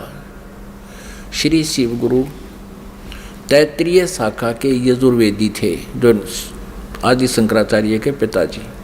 शंकराचार्य का जन्म भगवान शंकर के आशीर्वाद से हुआ, अतः उनका नाम शंकर रखा गया। गुरु परंपरागत मठों के अनुसार उनका आविर्भाव काल ईसा पूर्व 508 वर्ष माना गया है या 576 वर्ष माना गया। ये 476 का अर्थ, ये 32 वर्ष की उम्र में इनका देहांत हो गया था। इसमें से 32 कम कर दें तो इतना ही होता है 476, यानी 508 वर्ष पूर्व। यहाँ इन्होंने लमसम कहा है कि लगभग 2500 वर्ष पूर्व 2500 वर्ष पूर्व उनका जन्म हुआ। कहाँ? कल। और इससे सिद्ध हो गया कि ईसा पूर्व 508, ईसा पूर्व 508 वर्ष। ये 2007 में लिख रहे हैं, तो ईसा की 2000 मानकर हम चलें तो उस समय 508 वर्ष पूर्व, यानी 2000 से 2508 वर्ष, यानी 2508 वर्ष पहले प्लस में जोड़ दो 3000, 5508 वर्ष हो गए।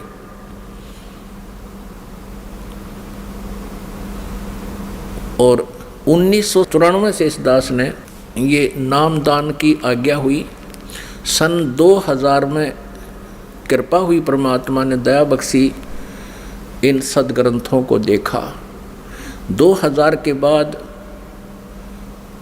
इन सदग्रंथों को, जो अपने सदग्रंथ हैं, इनको देख करके इस दास ने एक पुस्तक की रचना की, परिभाषा प्रभु की, फिर परमेश्वर का सार संदेश और गहरी नज़र गीता में, यानी गीता जी का यथार्थ अनुवाद किया। तो परमात्मा ने कहा था कि जब कलयुग के 5505 वर्ष बीत जाएंगे, उस समय मेरी ये आज की कही हुई बातें सच्ची होंगी। धर्मदास, क्या कही थी परमात्मा ने कि ब्रह्मा विष्णु महेश नाशवान हैं, इनकी जन्म मृत्यु होती है। ब्रह्मा विष्णु महेश जी के पिता ज्योति निरंजन क्षर पुरुष ये काल हैं, और माता इनकी या देवी दुर्गा है। लेकिन उस समय किसी ने नहीं माना था। 600 वर्ष पहले सन 1398 से सन 1518 तक परमात्मा 120 वर्ष तक यही ज्ञान देते रहे। लेकिन इन नकली गुरुओं ने, इन हट्ठी आचार्यों ने इस परमात्मा के ज्ञान को हम तक पहुंचने नहीं दिया। परमात्मा कबीर जी कहा करते, ये दुनिया अजब दीवानी, मेरी कही एक ना मानी। देख किसे दीवाने हो रहे हैं नकली गुरुओं के ऊपर, इनकी दंत कथाओं को सच्ची मान रहे हैं, और हम जो सत्य बता रहे हैं उस पर विश्वास नहीं कर पा रहे। तो इसके लिए परमात्मा ने ये समय सेलेक्ट किया था कि एक समय कलयुग आएगा, उस समय सभी जनता को शिक्षित करेंगे, और जनता जब शिक्षित होंगे, श्रद्धालु शिक्षित होंगे, तब सदग्रंथों को स्वयं आँखों देखेंगे और गदगद हो जाएंगे। हमें परमात्मा चाहिए, और हम इन सभी सदग्रंथों को, पवित्र चारों वेदों को, पवित्र 18 पुराणों को, पवित्र श्रीमद् भगवत गीता जी को हम सत्य मानते रहे हैं और सत्य मानते हैं, और उनमें जो लिखा है तो आज हमने उनको स्वीकार करना चाहिए। इन लोकवेद सुनाने वाले इन आचार्यों गुरुओं से हमने पीछा छुटाना चाहिए। इसी में हमारी बुद्धिमता है। और परमेश्वर कबीर जी कहते हैं, जान बूझ साची तजय और करे झूठ तने, ताकि संगत है प्रभु सोपन में बिना दे। इतने प्रमाण देखकर भी इन नकलियों से नहीं हटते हैं, सच्चाई को ग्रहण नहीं करते हैं, तो उसके विषय में कहा कि जान बूझ साची तजय और करें झूठ तने, ताकि संगत है प्रभु सोपन में बिना दे। फिर इसे निकम्मा तत्व कहते दूर है ठीक, जो इतना कुछ देखकर भी नहीं मान रहे हैं। इन आदि शंकराचार्यों ने भी, इन शंकराचार्यों को भी ब्रह्मा विष्णु महेश की सतिथि का नहीं पता, इनको अजर अमर कहते हैं। तो पुण्यात्मा परमात्मा कबीर जी ने कहा था, एक ना भूला दो ना भूली, ये भूले सब संसारी। अब हम आगे चलते हैं कि श्री ब्रह्मा, श्री विष्णु, श्री शिव जी के अब पिताजी क्लियर करने हैं, और उन्हीं की जीवनी में अब शिव पुराण दिखाते हैं आपको। ये देखिएगा शिव पुराण, संक्षिप्त शिव पुराण, सचित्र मोटा टाइप, केवल हिंदी।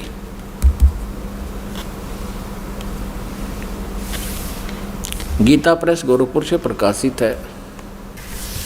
संक्षिप्त शिव पुराण, सचित्र मोटा टाइप, केवल हिंदी।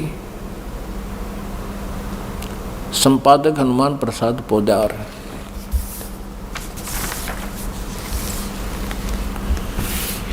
प्रकाशक में मुद्रक है गीता प्रेस गोरखपुर, गोविंद वन कार्यालय कोलकाता का संस्थान। अब यहाँ से शुरू करते हैं। ये रुद्र संहिता 98वां पृष्ठ शुरू करेंगे हम। संक्षिप्त शिव पुराण,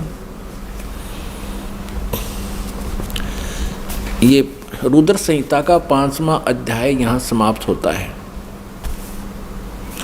अपने पुत्र नारद की यह बात सुनकर लोक पितामह ब्रह्मा वहाँ इस प्रकार बोले। अब रुद्र संहिता का 6वां अध्याय हम पढ़ेंगे। ब्रह्मा जी ने कहा, ब्रह्मन देव शिरोमणे, तुम सदा समस्त जगत के उपकार में लगे रहते हो। तुमने लोगों के हित के कामना से ये बहुत उत्तम बात पूछी है। जिसमें समस्त चराचर जगत नष्ट हो गया था, सर्वत्र केवल अंधकार ही अंधकार था। न सूर्य दिखाई देते थे, न चंद्रमा, अनन्य ग्रहों और नक्षत्रों का भी पता नहीं था।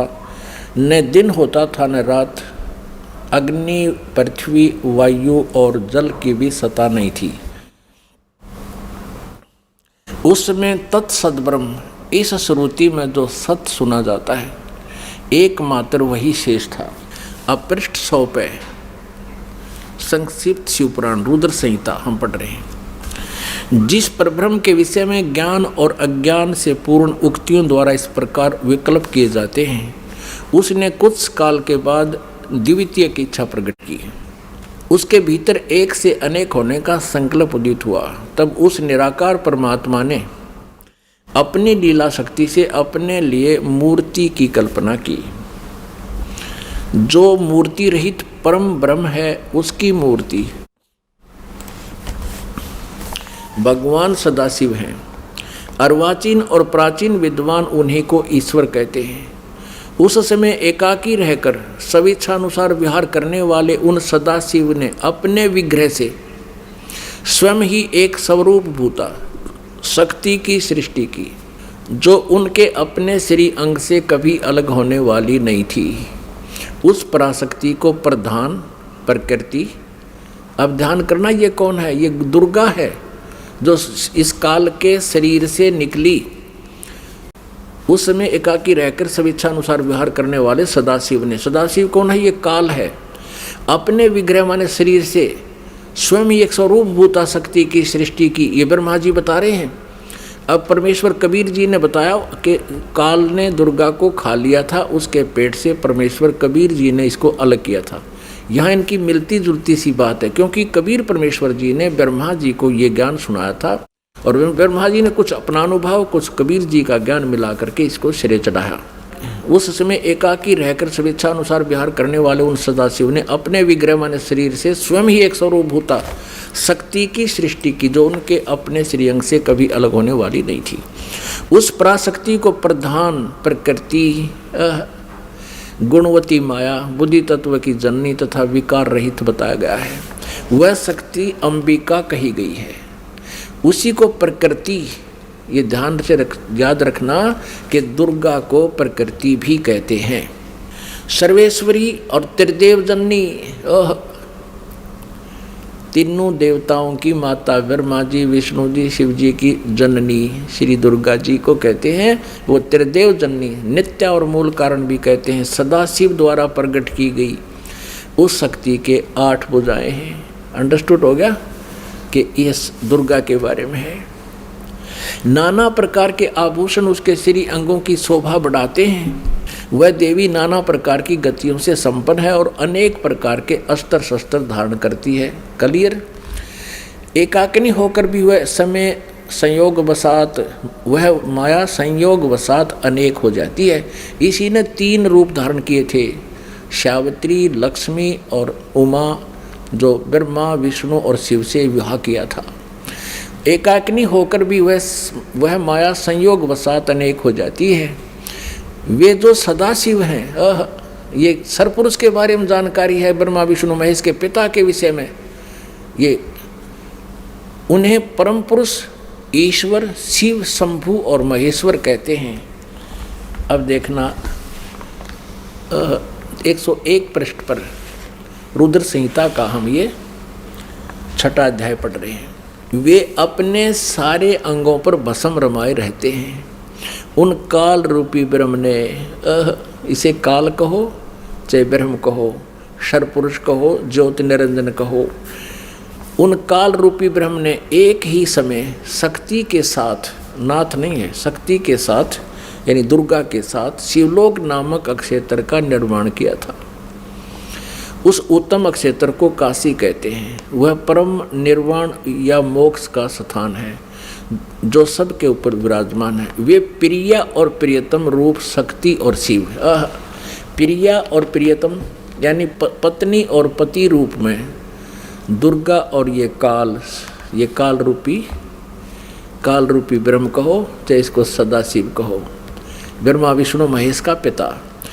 दुर्गा और काल जो परमानंद स्वरूप है उस मनोरम क्षेत्र में नित्य निवास करते हैं। शिव और शिवाने, शिव यहाँ ये काल रूपी ब्रह्म है क्योंकि शिव का रूप धारण भी कर लेता है ये अपने पुत्र जैसा, क्योंकि अपने वास्तविक रूप में कभी किसी के समक्ष नहीं आता। ये शिव यानी इस काल रूपी ब्रह्म ने, ये काल रूपी ब्रह्म ने, शिव और शिवा ने, काल और दुर्गा ने प्रलय काल में भी उस अक्षेत्र को अपने सानिध्य से मुक्त नहीं किया है। देव से ब्रह्मा जी बता रहे हैं नारद को, एक समय उस आनंद वन में रमण करते हुए शिवा और शिव के मन में, काल और दुर्गा के मन में, दुर्गा और काल के मन में, सरपुरुष के मन में यह इच्छा हुई कि किसी दूसरे पुरुष की सृष्टि करनी चाहिए, यानी कोई बच्चा उत्पन्न करना चाहिए, लड़का, जिस पर यह सृष्टि संचालन का महान भार रखकर हम दोनों केवल काशी में रहकर इच्छा अनुसार विचरें और निर्वाण धारण करें। ऐसा निश्चय करके शक्ति सहित सर्वव्यापी परमेश्वर शिव ने, इस काल रूपी ब्रह्म ने दुर्गा के साथ रमण किया। अपने वाम भाग के 10वें अंग पर अमृत मल दिया, पति पत्नी व्यवहार किया। फिर तो वहाँ से एक पुरुष प्रकट हुआ, एक पुत्र की उत्पत्ति हुई। देखना 102 पृष्ठ पे संक्षिप्त शिवपुराण हम पढ़ रहे हैं। अब यहाँ पुत्र जो उत्पन्न हुआ इस काल रूपी ब्रह्म ने यानी शिव ने कहा, वत्स व्यापक होने के कारण तुम्हारा विष्णु नाम विख्यात हुआ। अब दुर्गा और काल से जो पुत्र उत्पन्न हुआ उसका नाम विष्णु रखा। ये आपने 6वां अध्याय पढ़ लिया रुद्र संहिता का। पुण्यात्माओं, ये अपने वही सदग्रंथ हैं जिनके आधार मानकर हम ये ज्ञान ग्रहण करते थे। ये आचार्य ब्राह्मण गुरु हमें ये बताया करते थे कि शिव पुराण में ऐसा लिखा है, हम इसलिए आपको बता रहे हैं। विष्णु पुराण में ऐसा लिखा है, देवी पुराण में ऐसा लिखा है। तो हम सोचा करते थे ये जो बता रहे हैं दंत कथा शायद ऐसा ही लिखा होगा, क्योंकि ये संस्कृत जानते हैं। आज ये सदग्रंथ उनके लोक वेद के विपरीत ज्ञान बता रहे हैं। अब इसमें स्पष्ट हो गया, काल रूपी ब्रह्म सरपुरुष कहो, ज्योति निरंजन कहो, इसे काल कहो या इसे सदाशिव कहो, ये ब्रह्मा विष्णु महेश का पिता है। और दुर्गा कहो, प्रकृति कहो, और ये इनकी माता है। इन दोनों के संयोग से श्री विष्णु जी की उत्पत्ति हुई। ये अपनी शिव पुराण स्पष्ट कर रहे हैं। और रुद्र संहिता का 6वां अध्याय। अब आपको 7वें अध्याय में ब्रह्मा जी कहते हैं फिर मेरी उत्पत्ति भी ऐसे की, दुर्गा और काल ने दोनों ने मिलकर ब्रह्म ने। देखिए ये रुद्र संहिता है और ये हमने 6वां अध्याय यहाँ तक पढ़ लिया। अब 7वां देखते हैं, 103 पृष्ठ पे। ब्रह्मा जी कहते हैं देवर से, ब्रह्मा जी कहते हैं नारद को देवर से, तत्पश्चात कल्याणकारी परमेश्वर साव सदाशिव ने पूर्ववत प्रयत्न करके, जैसे विष्णु जी को उत्पन्न किया, मुझे अपने दाहिने अंग से उत्पन्न किया। उन परमेश्वर ने मुझे तुरंत ही अपनी माया से मोहित करके नारायण देव के नाभि कमल में डाल दिया और लीला पूर्वक मुझे वहाँ से प्रकट किया। इस प्रकार उस कमल के पुत्र के रूप में मुझ हिरण्यगर्भ का जन्म हुआ। अब पुण्यात्माओं यहाँ पर अनुवाद करता थोड़ा सा विचलित हो गया। अब उसने सोचा कि भाई अब शिव से शिव की उत्पत्ति कैसे लिखूं, क्योंकि अनुवाद करता भी तत्व ज्ञान से परिचित नहीं था। लेकिन कहते हैं सच्चाई छुपती नहीं, चोर चुरावे तुमबड़ी गाड्डे पानी में, वो गाड्डे हुआ ऊपर आवे ना, सच्चाई छानी ना। अब देखना इसी रुद्र संहिता हम पढ़ रहे हैं, श्री शिव पुराण में प्रमाण दिखाते हैं आपको। ये वही रुद्र संहिता चल रही है और संक्षिप्त शिव पुराण 110 पृष्ठ पे हम अब यहाँ देखेंगे 9वां अध्याय का यहाँ अंत होता है, लास्ट है।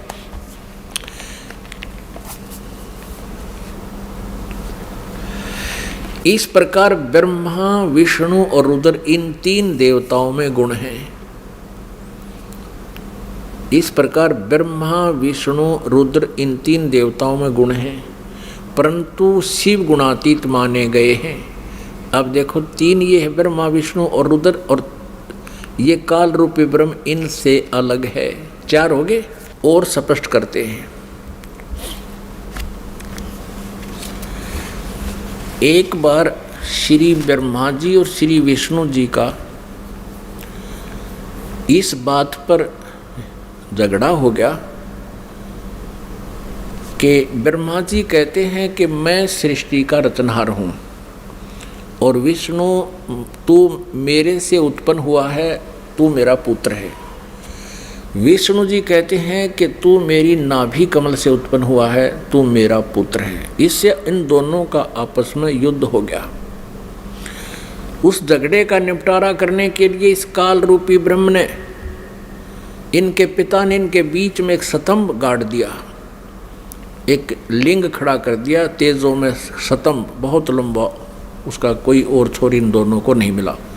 तो इनका युद्ध तो बंद हो गया, उसकी खोज करने लगे कितना लंबा चौड़ा है। अंत में कहते हैं फिर कुछ देर के बाद ये शिव रूप में इसने प्रतिज्ञा की है काल ने कि मैं अपने वास्तविक रूप में कभी किसी को दर्शन नहीं दूंगा। इसलिए ये कभी ब्रह्मा रूप धारण कर लेता है, कभी विष्णु रूप धारण कर लेता है, कभी शिव जी का रूप धारण कर लेता है। तो वहाँ शिव जी रूप में आकर प्रकट हो गया और इन दोनों से कहा कि पुत्रों, तुमने अपने आप को भुला दिया है और तुमने जो सृष्टि और सतीथि के जो डिपार्टमेंट मुझसे लिए हैं, ये तुमने तप करके लिए हैं। और इसी प्रकार रुद्र और महेश्वर ने भी अलग अलग विभाग मुझसे प्राप्त किए। अब आपको दिखाते हैं विद्वेश्वर संहिता में, यही शिव पुराण, ये संक्षिप्त शिव पुराण गीता प्रेस गोरखपुर से प्रकाशित है और वही हम पढ़ रहे हैं। पहले जो आपको दिखाया था, हनुमान प्रसाद पोदार इसके संपादक हैं। अब हम फिर विद्वेश्वर संहिता पढ़ते हैं। ये विद्वेश्वर संहिता अब पृष्ठ नंबर 24 पे थोड़ी सी झलक दिखाएंगे। ये एक तेजों में लिंग यानी स्तंभ इनके बीच में खड़ा कर दिया काल भगवान ने, ब्रह्मा जी और विष्णु जी के। फिर ये स्वयं प्रकट हो गया। ये 25 पृष्ठ पे हम पढ़ेंगे। ब्रह्मा और विष्णु ने पूछा, प्रभु सृष्टि आदि 5 कृत्यों के लक्षण क्या हैं, यह हम दोनों को बताइए।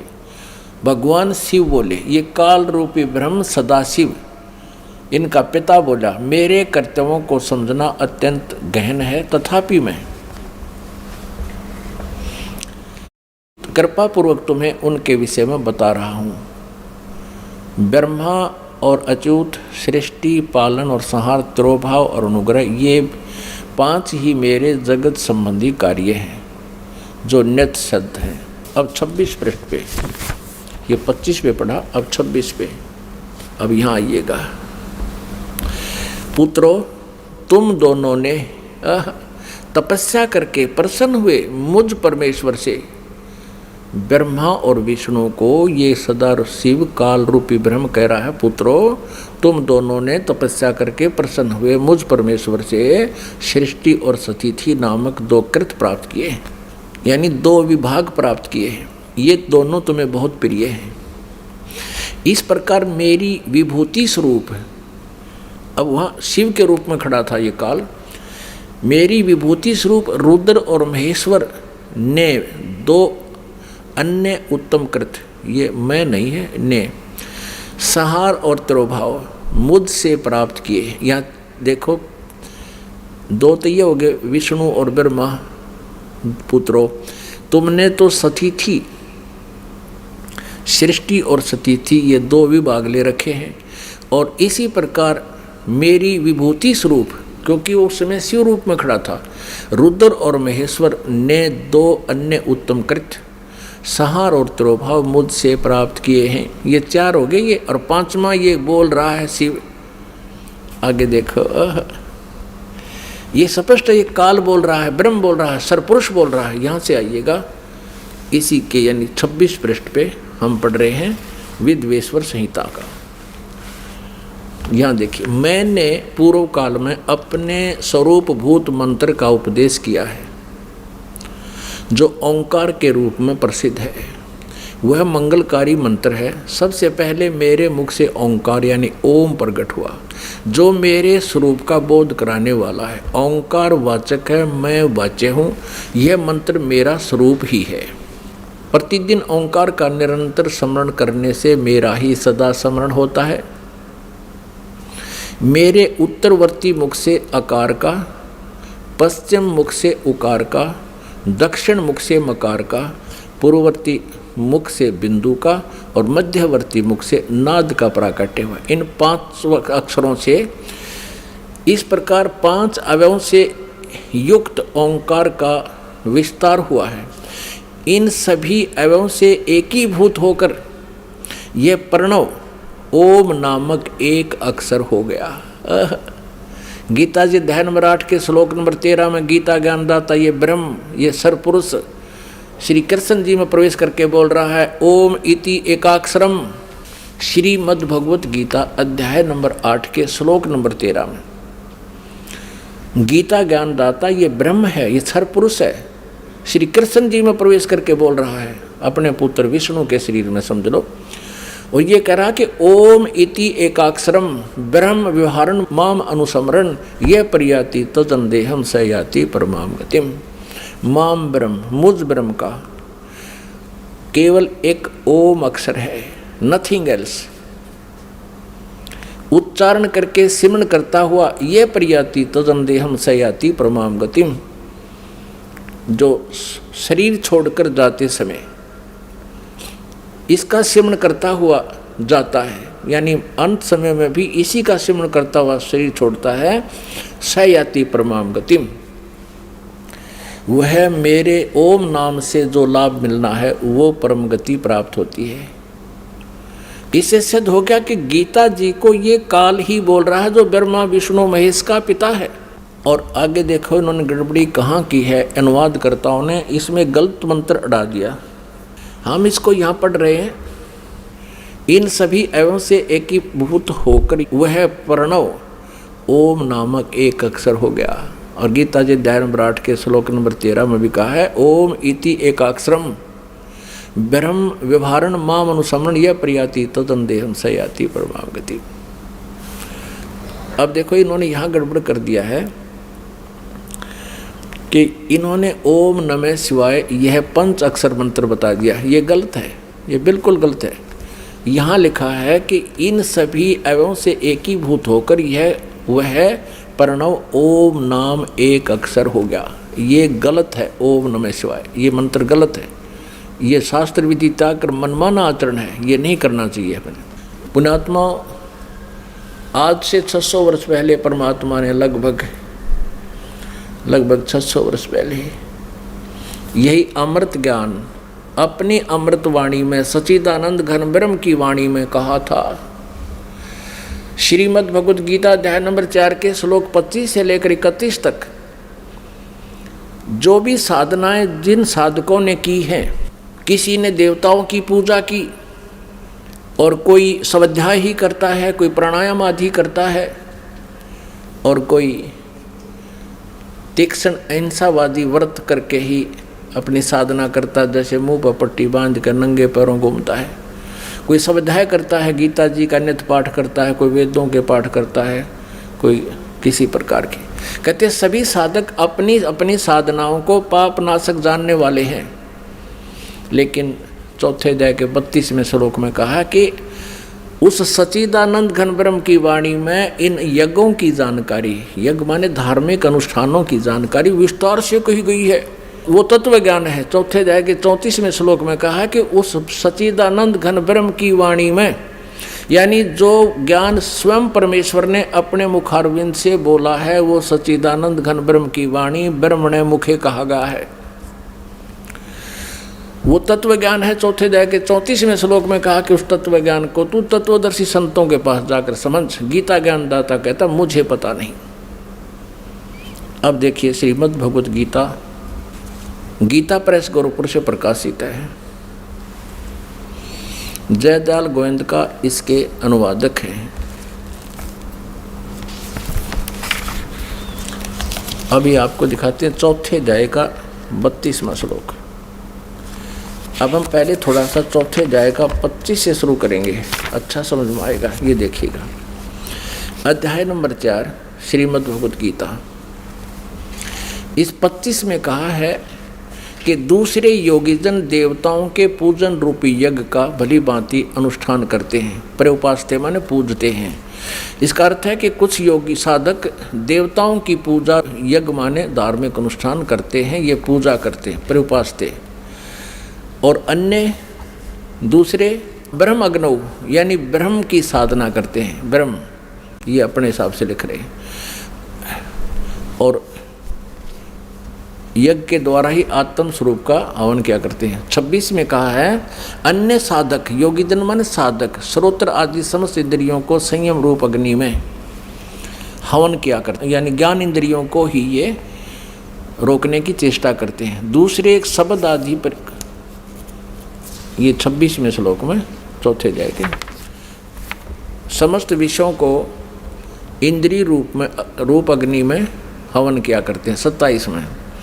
और दूसरे योगीजन इंद्रियों की संपूर्ण क्रियाओं को और प्राणों की समस्त क्रियाओं को ज्ञान से प्रकाशित स्वयं योग रूप अग्नि में हवन किया करते हैं। यानी कुछ इसमें यह कहा कि कुछ लोग अपने श्वासों की क्रियाओं को आते जाते देखते रहते हैं, इसी को अपनी साधना मानते हैं, ध्यान रखते हैं उसके ऊपर। 28 में कहा है कि कई पुरुष धर्म संबंधी यज्ञ करने वाले भंडारे कर दिए कि धर्मशाला बनवा दी, और कुछ तपस्या करते रहते हैं, और दूसरे योग रूप यज्ञ करने वाले या केवल आसन योगासन योगा करते रहते हैं, इसी को अपना मोक्ष मानते हैं। ये 28 पढ़ रहे हैं हम, 28। और दूसरे कितने ही आचार्य ना कितने ही अहिंसावादी तीक्ष्ण व्रतों से युक्त यत्नशील पुरुष स्वाध्याय रूप ज्ञान यज्ञ करने वाले हैं, यानी स्वाध्याय करते हैं। गीता जी का पाठ कर लिया, वेदों का। 29 में कहा है, दूसरे कितने ही साधक योगी जन अपान वायु में प्राण वायु को, यानी प्राणायाम की क्रियाओं को हवन करते हैं, और प्राण वायु को अपान वायु में, और कितने ही नियमित आहार अल्पाहारी रहते हैं। प्राणायाम प्राण पुरुष और प्राण और अपान की गति को रोककर प्राणों को प्राणों में ही हवन किया करते हैं। वे सभी साधक यज्ञों के द्वारा पापों का नाश कर देने वाले यज्ञों को जानने वाले हैं। अपने आत्माओं, इन गीता अध्याय नंबर 4 के श्लोक 25 से लेकर 30 तक आपने पढ़ लिया। इसका कहने का भाव ये है यहाँ पर कि कोई ऐसी साधना करता है और सभी साधक अपने साधनाओं को पाप नाशक जानते हैं। यदि वो ये समझें कि साधना ठीक नहीं है, पता लग जाए तो कोई ना करे इनको। तो अब बताया है कि चौथे अध्याय के 31वें श्लोक में कहा है कि जो साधना नहीं करते, भक्ति करते ही नहीं, उनको ना यहाँ सुख ना परलोक में सुख। अब चौथे अध्याय के 32वें श्लोक में कहा है कि जिन साधनाओं का वर्णन यज्ञों का 25 से लेकर और 30 तक किया है, इस प्रकार की अनेक प्रकार की विस्तार के साथ यज्ञों की जानकारी, यज्ञ माने धार्मिक अनुष्ठानों की जानकारी सच्चिदानंद घन ब्रह्म की वाणी में विस्तार से कही गई है, ब्रह्मणे मुखे। अब यहाँ अनुवादकर्ताओं ने चौथे अध्याय के 32वें श्लोक में गड़बड़ी कर दी अज्ञानता के कारण। उन्होंने ब्रह्मणे मुखे का अर्थ लिख दिया ब्रह्म की वाणी। लिखना था सच्चिदानंद घन ब्रह्म की वाणी में, यानी जो वेदों से अन्य है, क्योंकि श्रीमद् भगवत गीता का ज्ञान वेदों वाला ही है। और इसमें 2 प्रकार का ज्ञान है। एक तो इस ब्रह्मक्षर पुरुष का अपना मत है, और एक वेदों का ज्ञान है। जो वेदों वाला ज्ञान है वो वेदों से तुलना होता है तो वो सही है, और जो युद्ध करवाने के लिए इसने कुछ अटकलबाजी करके बताया कि ये मेरा मत है, ऐसी साधना जो कुछ भी इसने ज्ञान दिया है, तो वो मत, इसका भी मत अल्पज्ञ है ये भी, क्योंकि स्वयं कहता है कि उस तत्व ज्ञान को तत्वदर्शी संतों के पास जाकर समझ। इसको कंप्लीट नॉलेज नहीं है आध्यात्मिक ज्ञान का। गीता ज्ञान दाता को भी कंप्लीट नॉलेज नहीं है, इससे सिद्ध है। अब देखिएगा चौथे अध्याय का 31 और 32 श्लोक,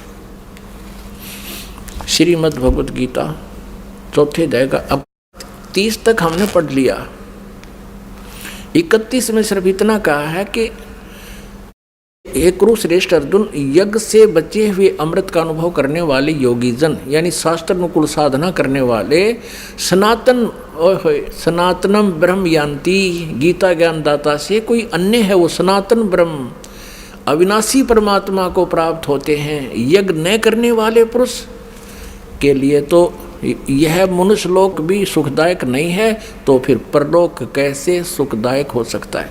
अब 32 में चौथे अध्याय के अब 32वें श्लोक में इन्होंने यहाँ गड़बड़ कर दी। एवं बहुविधा यज्ञा वितता ब्रह्मणे मुखे, इन्होंने इस ब्रह्मणे मुखे का अर्थ यहाँ गलत कर दिया। और इस प्रकार और भी बहुत तरह के यज्ञ माने धार्मिक अनुष्ठानों की जानकारी, ब्रह्मणे मुखे का अर्थ कर दिया वेद की वाणी, ये गलत कर दिया। यहाँ भी चल गए ये।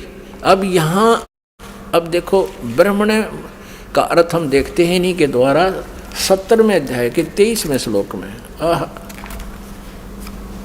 अपनात्मा ये देखिएगा,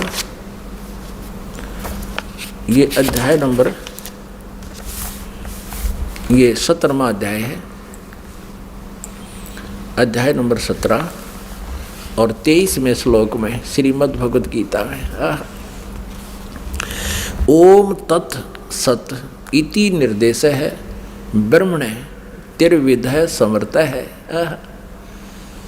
अब यहाँ ओम ओम तत् तत् सत सत इति माने ऐसे यह, तिर्विध 3 प्रकार का, ब्रह्मणे माने सच्चिदानंद घन ब्रह्म का नाम कहा है। ब्रह्मणे माने सच्चिदानंद घन ब्रह्म, यानी परम अक्षर ब्रह्म, पूर्ण परमात्मा, सच्चिदानंद घन ब्रह्म। अब हम फिर आते हैं चौथे अध्याय के 32वें श्लोक पर। चौथे अध्याय का ये 32वां श्लोक। अब हम इस अनुवाद को यहाँ ऐसे रखेंगे, इस प्रकार और भी बहुत तरह के यज्ञ सच्चिदानंद घन ब्रह्म की वाणी में, बस सीधा सा अर्थ हो गया, विस्तार से कहे गए हैं। ये कहे वेद की वाणी में, वेद का ज्ञान तो गीता में, यो गीता ज्ञानदाता दे ही रहा है, विस्तार से कहे गए हैं। उन सब को तू कर्म जान, यानी काम करते करते चलते फिरते सिद्ध होने वाले हैं। इसी प्रकार तत्व से जानकर उनके अनुष्ठान द्वारा तो कर्म बंधन से सर्वथा मुक्त हो जाएगा। और 33 में ये कहा है कि सर्यान दर्वमयात यगात ज्ञान यग है परंतम सर्वकर्म अखिलम पार्थ ज्ञाने प्रीस समाप्ते। इसका अर्थ है कि अज्ञानतावश बिना अंधाधुंध, वैसे ही द्रव यज्ञ माने धन का कहीं दान कर देने से अच्छा तो पहले ज्ञान यज्ञ समझ। यहाँ देखना 33वां श्लोक है, हे परंतम अर्जुन, द्रव्यमय यज्ञ की अपेक्षा ज्ञान यज्ञ अत्यंत श्रेष्ठ है। ज्ञान यज्ञ माने तत्व ज्ञान, जो सच्चिदानंद घन ब्रह्म की वाणी में है उसको समझे।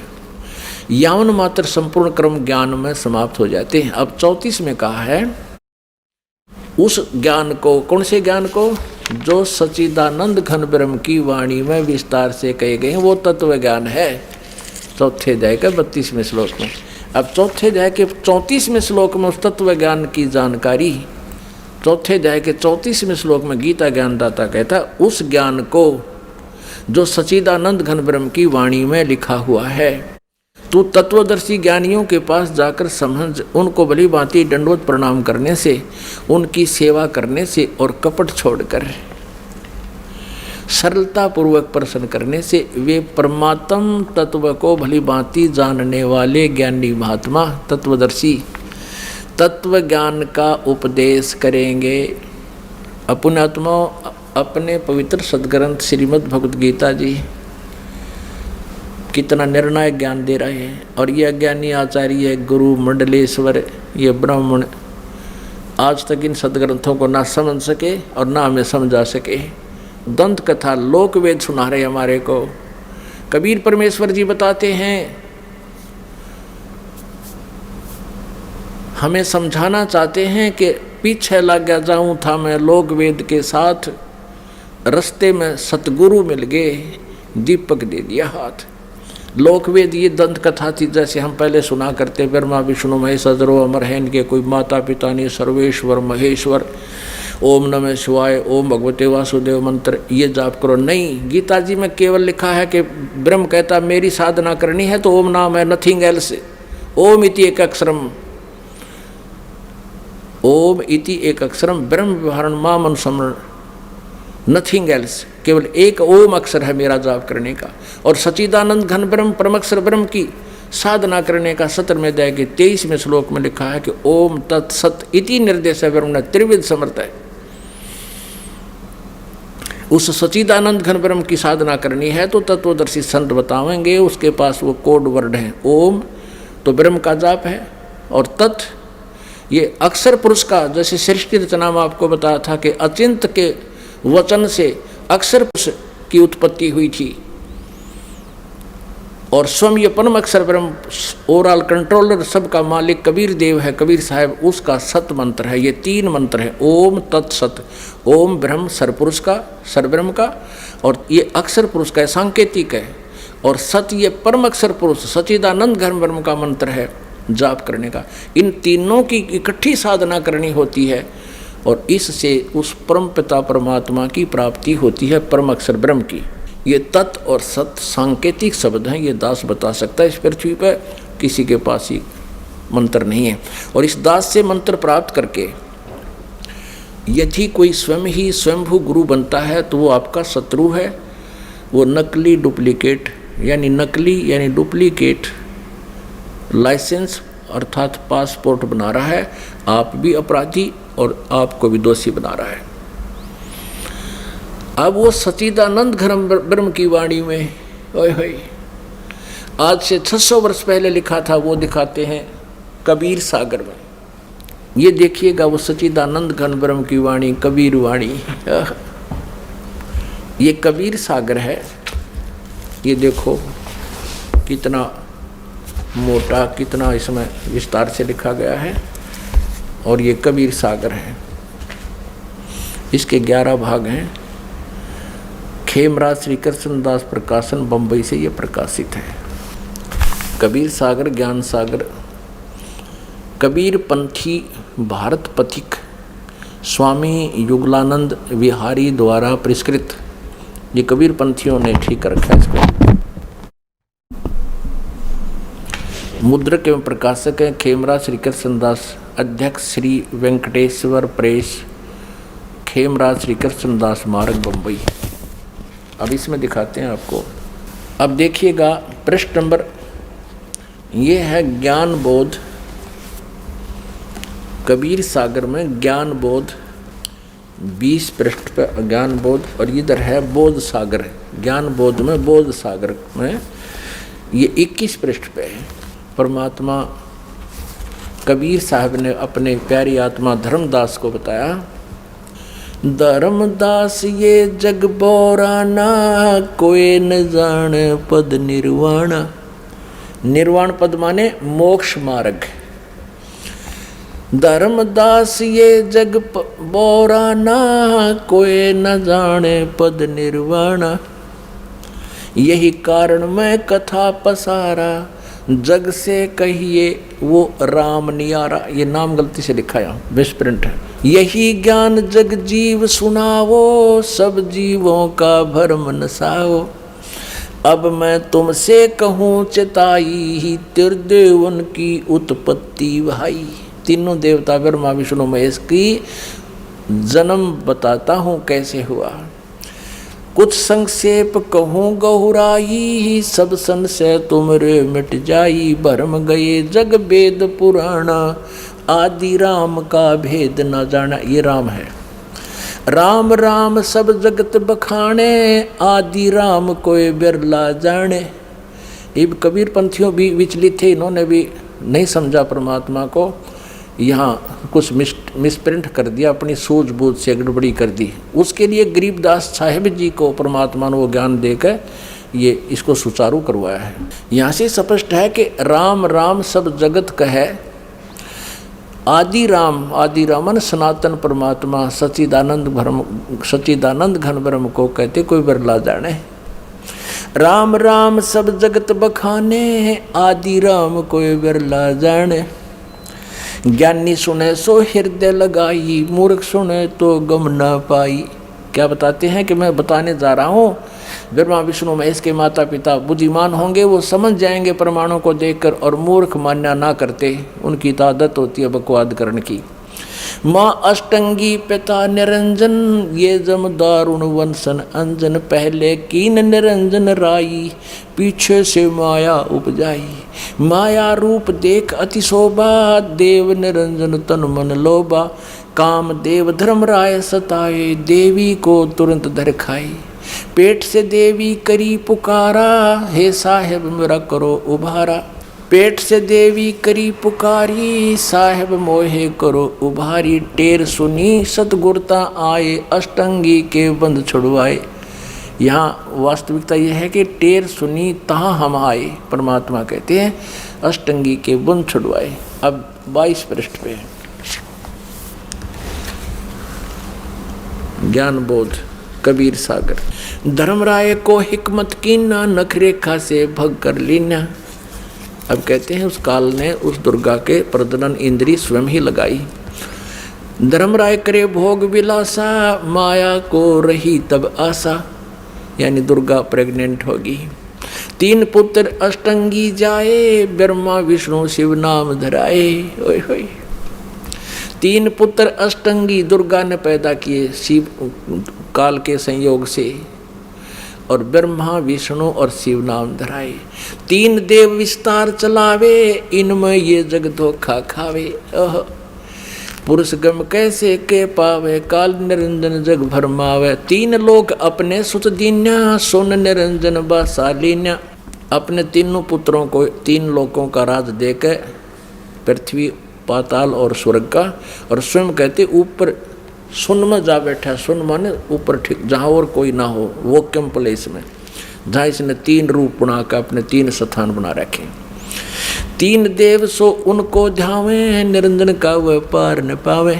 ब्रह्मा विष्णु महेश को अपने पिता की भी प्राप्ति नहीं हो सकी है, इसलिए उनको निराकार बता रहे हैं। ये अलख निरंजन बड़बट पारा, 3 लोक जीव करे आहारा। ब्रह्मा विष्णु शिव नहीं बचाए, सकल खाए पुन धूर उड़ाए। तिनके सुत हैं तीनों देवा, आंदर जीव करत हैं सेवा। अब परमात्मा क्या बता रहे हैं कि इन दुर्गा और काल के ये 3 पुत्र हैं, रजगुण ब्रह्मा, सतगुण विष्णु, तमगुण शिव जी। और अंधे जीव इन्हीं की पूजा करते हैं। अंधे माने ज्ञानहीन प्राणी, और इन्हीं को सर्वेश्वर मानकर इनकी पूजा करते हैं। फिर देखिए, तिनके सुत हैं तीनों देवा, अंधर जीव करते हैं सेवा। सेवा माने पूजा। ये अंधे ज्ञानहीन, तत्व ज्ञानहीन प्राणी इन्हीं काल के तीनों पुत्रों की पूजा करते हैं। अकाल पुरुष काहू नहीं चीन्या, काल पाए सभी गए लीन्या। ऐसा तीनों देव और असुर अवतारा, ताको भजे सकल संसारा।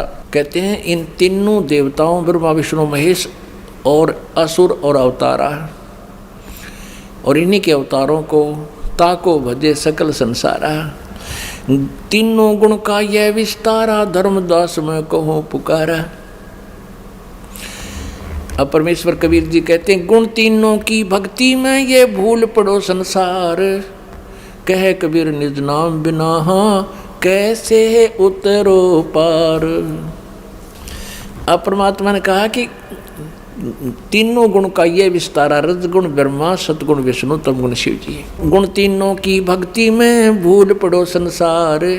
कह कबीर निज नाम बिन कैसे उतरे पार। निज राम बिन, निज राम नाम कहो।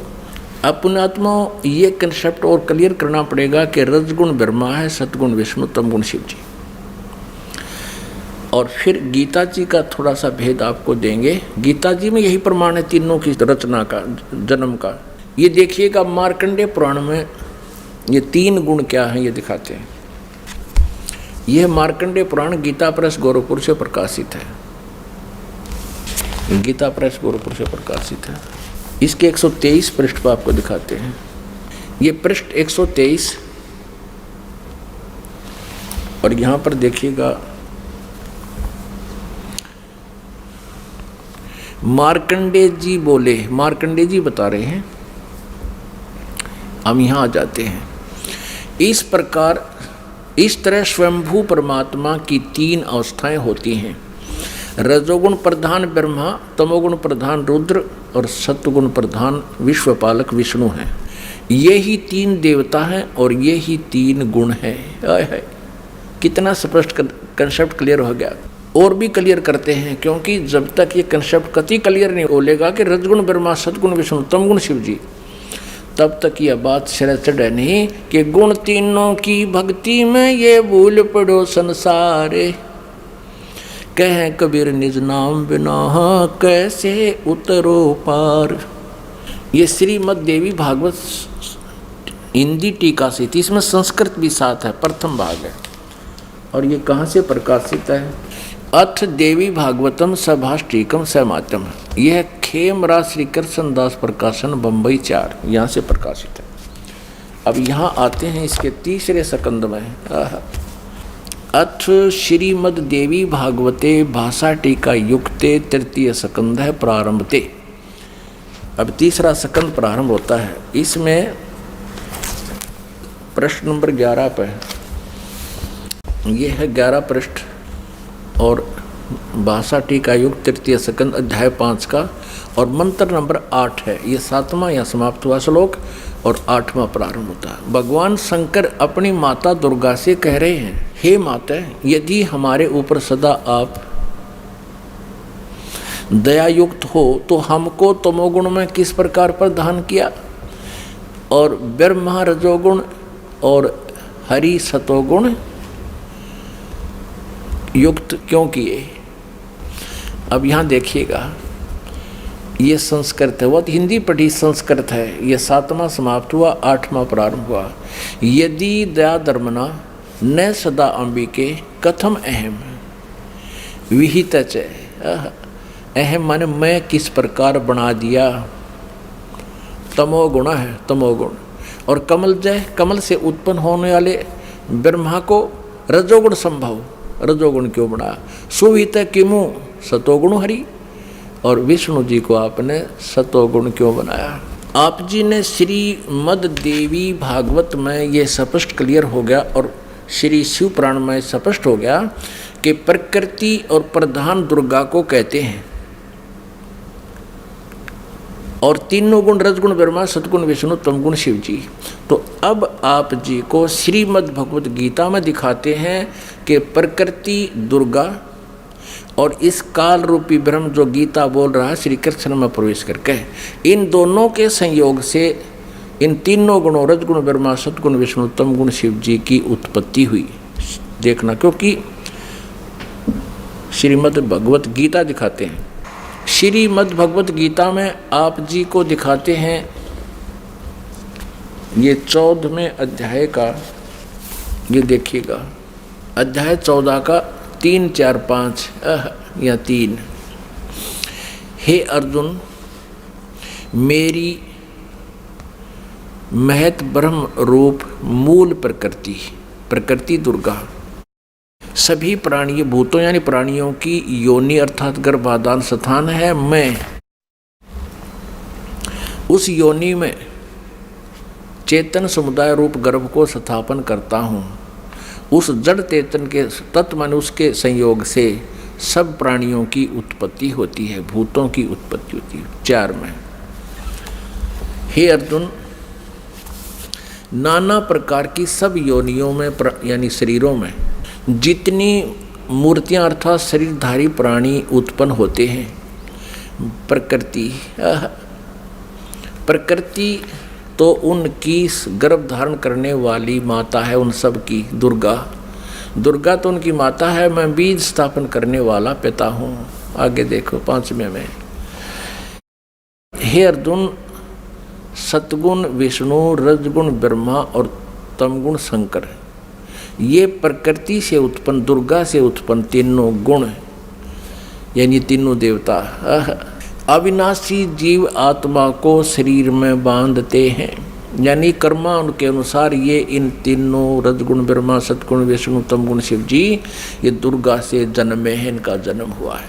और कर्मानुसार शरीर में यानी कर्म दंड के आधार से हमें यहाँ पर रखते हैं। अपने आत्माओं परमात्मा कहा करते थे कि मेरी बात कहते हैं या दुनिया अजब दीवानी मेरी कही एक ना मानी। क्या कहा करते परमात्मा, निरंजन धन तेरा दरबार, निरंजन धन तेरा दरबार, जहाँ पर तनिक ना न्याय विचार। कबीर परमेश्वर पूर्ण ब्रह्म परम पूज्य कबीर परमेश्वर जी 600 वर्ष पहले कहा करते रहे, काल तेरा नाश जाइयो, तने कैसा जुल्म कर रखा। इस ज्योति निरंजन को कहा करते थे कि इस तेरे लोक में कित तिनक भी न्याय नहीं है, तूने सबको भ्रमित कर रखा है, सबको झूठ कपट के आधार से यार रोक रखा है, और इन झूठे गुरुओं से झूठा ज्ञान तूने जनता के अंतःकरण में बरवा दिया। और ये भोली जनता इन झूठों को सच्चा मानते हैं और मेरी नहीं मानते हैं। निरंजन धन तेरा दरबार, निरंजन धन तेरा दरबार, जहाँ पर तनिक न न्याय विचार। वैसा ओढ़े मुल मुल खासा, गल मोतियों के आर। वैसा ओढ़े मुल मुल खासा, गल मोतियों के हार। पति भरता को मिले न खादी, ये सूखा निरस आहार। निरंजन धन तेरा दरबार, निरंजन धन तेरा दरबार, जहाँ पर तनिक न न्याय विचार। पाखंडियों की पूजा जग में, संत को कहें लबाड़े। पाखंडी की पूजा जग में, संत को कहें लबाड़। अज्ञानी को परम विवेकी, और ज्ञानी को मूढ़ गंवार। निरंजन धन तेरा दरबार, निरंजन धन तेरा दरबार, जहाँ पर तनिक न न्याय विचार। कह कबीर सुनो भाई साधो, या सब उल्टा व्यवहार। कहें कबीर सुनो भाई साधो, या सब उल्टा व्यवहार। सच्चे को तो ये झूठा बतावें, इन झूठों का एतबार। निरंजन धन तेरा दरबार, निरंजन धन तेरा दरबार, जहाँ पर तनिक न न्याय विचार। कह कबीर सुनो भाई साधो, या सब उल्टा व्यवहार।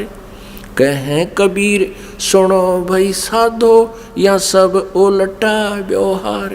सच्चे को तो ये झूठा बतावें, और इन झूठों का एतबार। निरंजन धन तेरा दरबार, निरंजन धन तेरा दरबार, जहाँ पर तनिक न न्याय विचार। बोलो सतगुरुदेव की जय।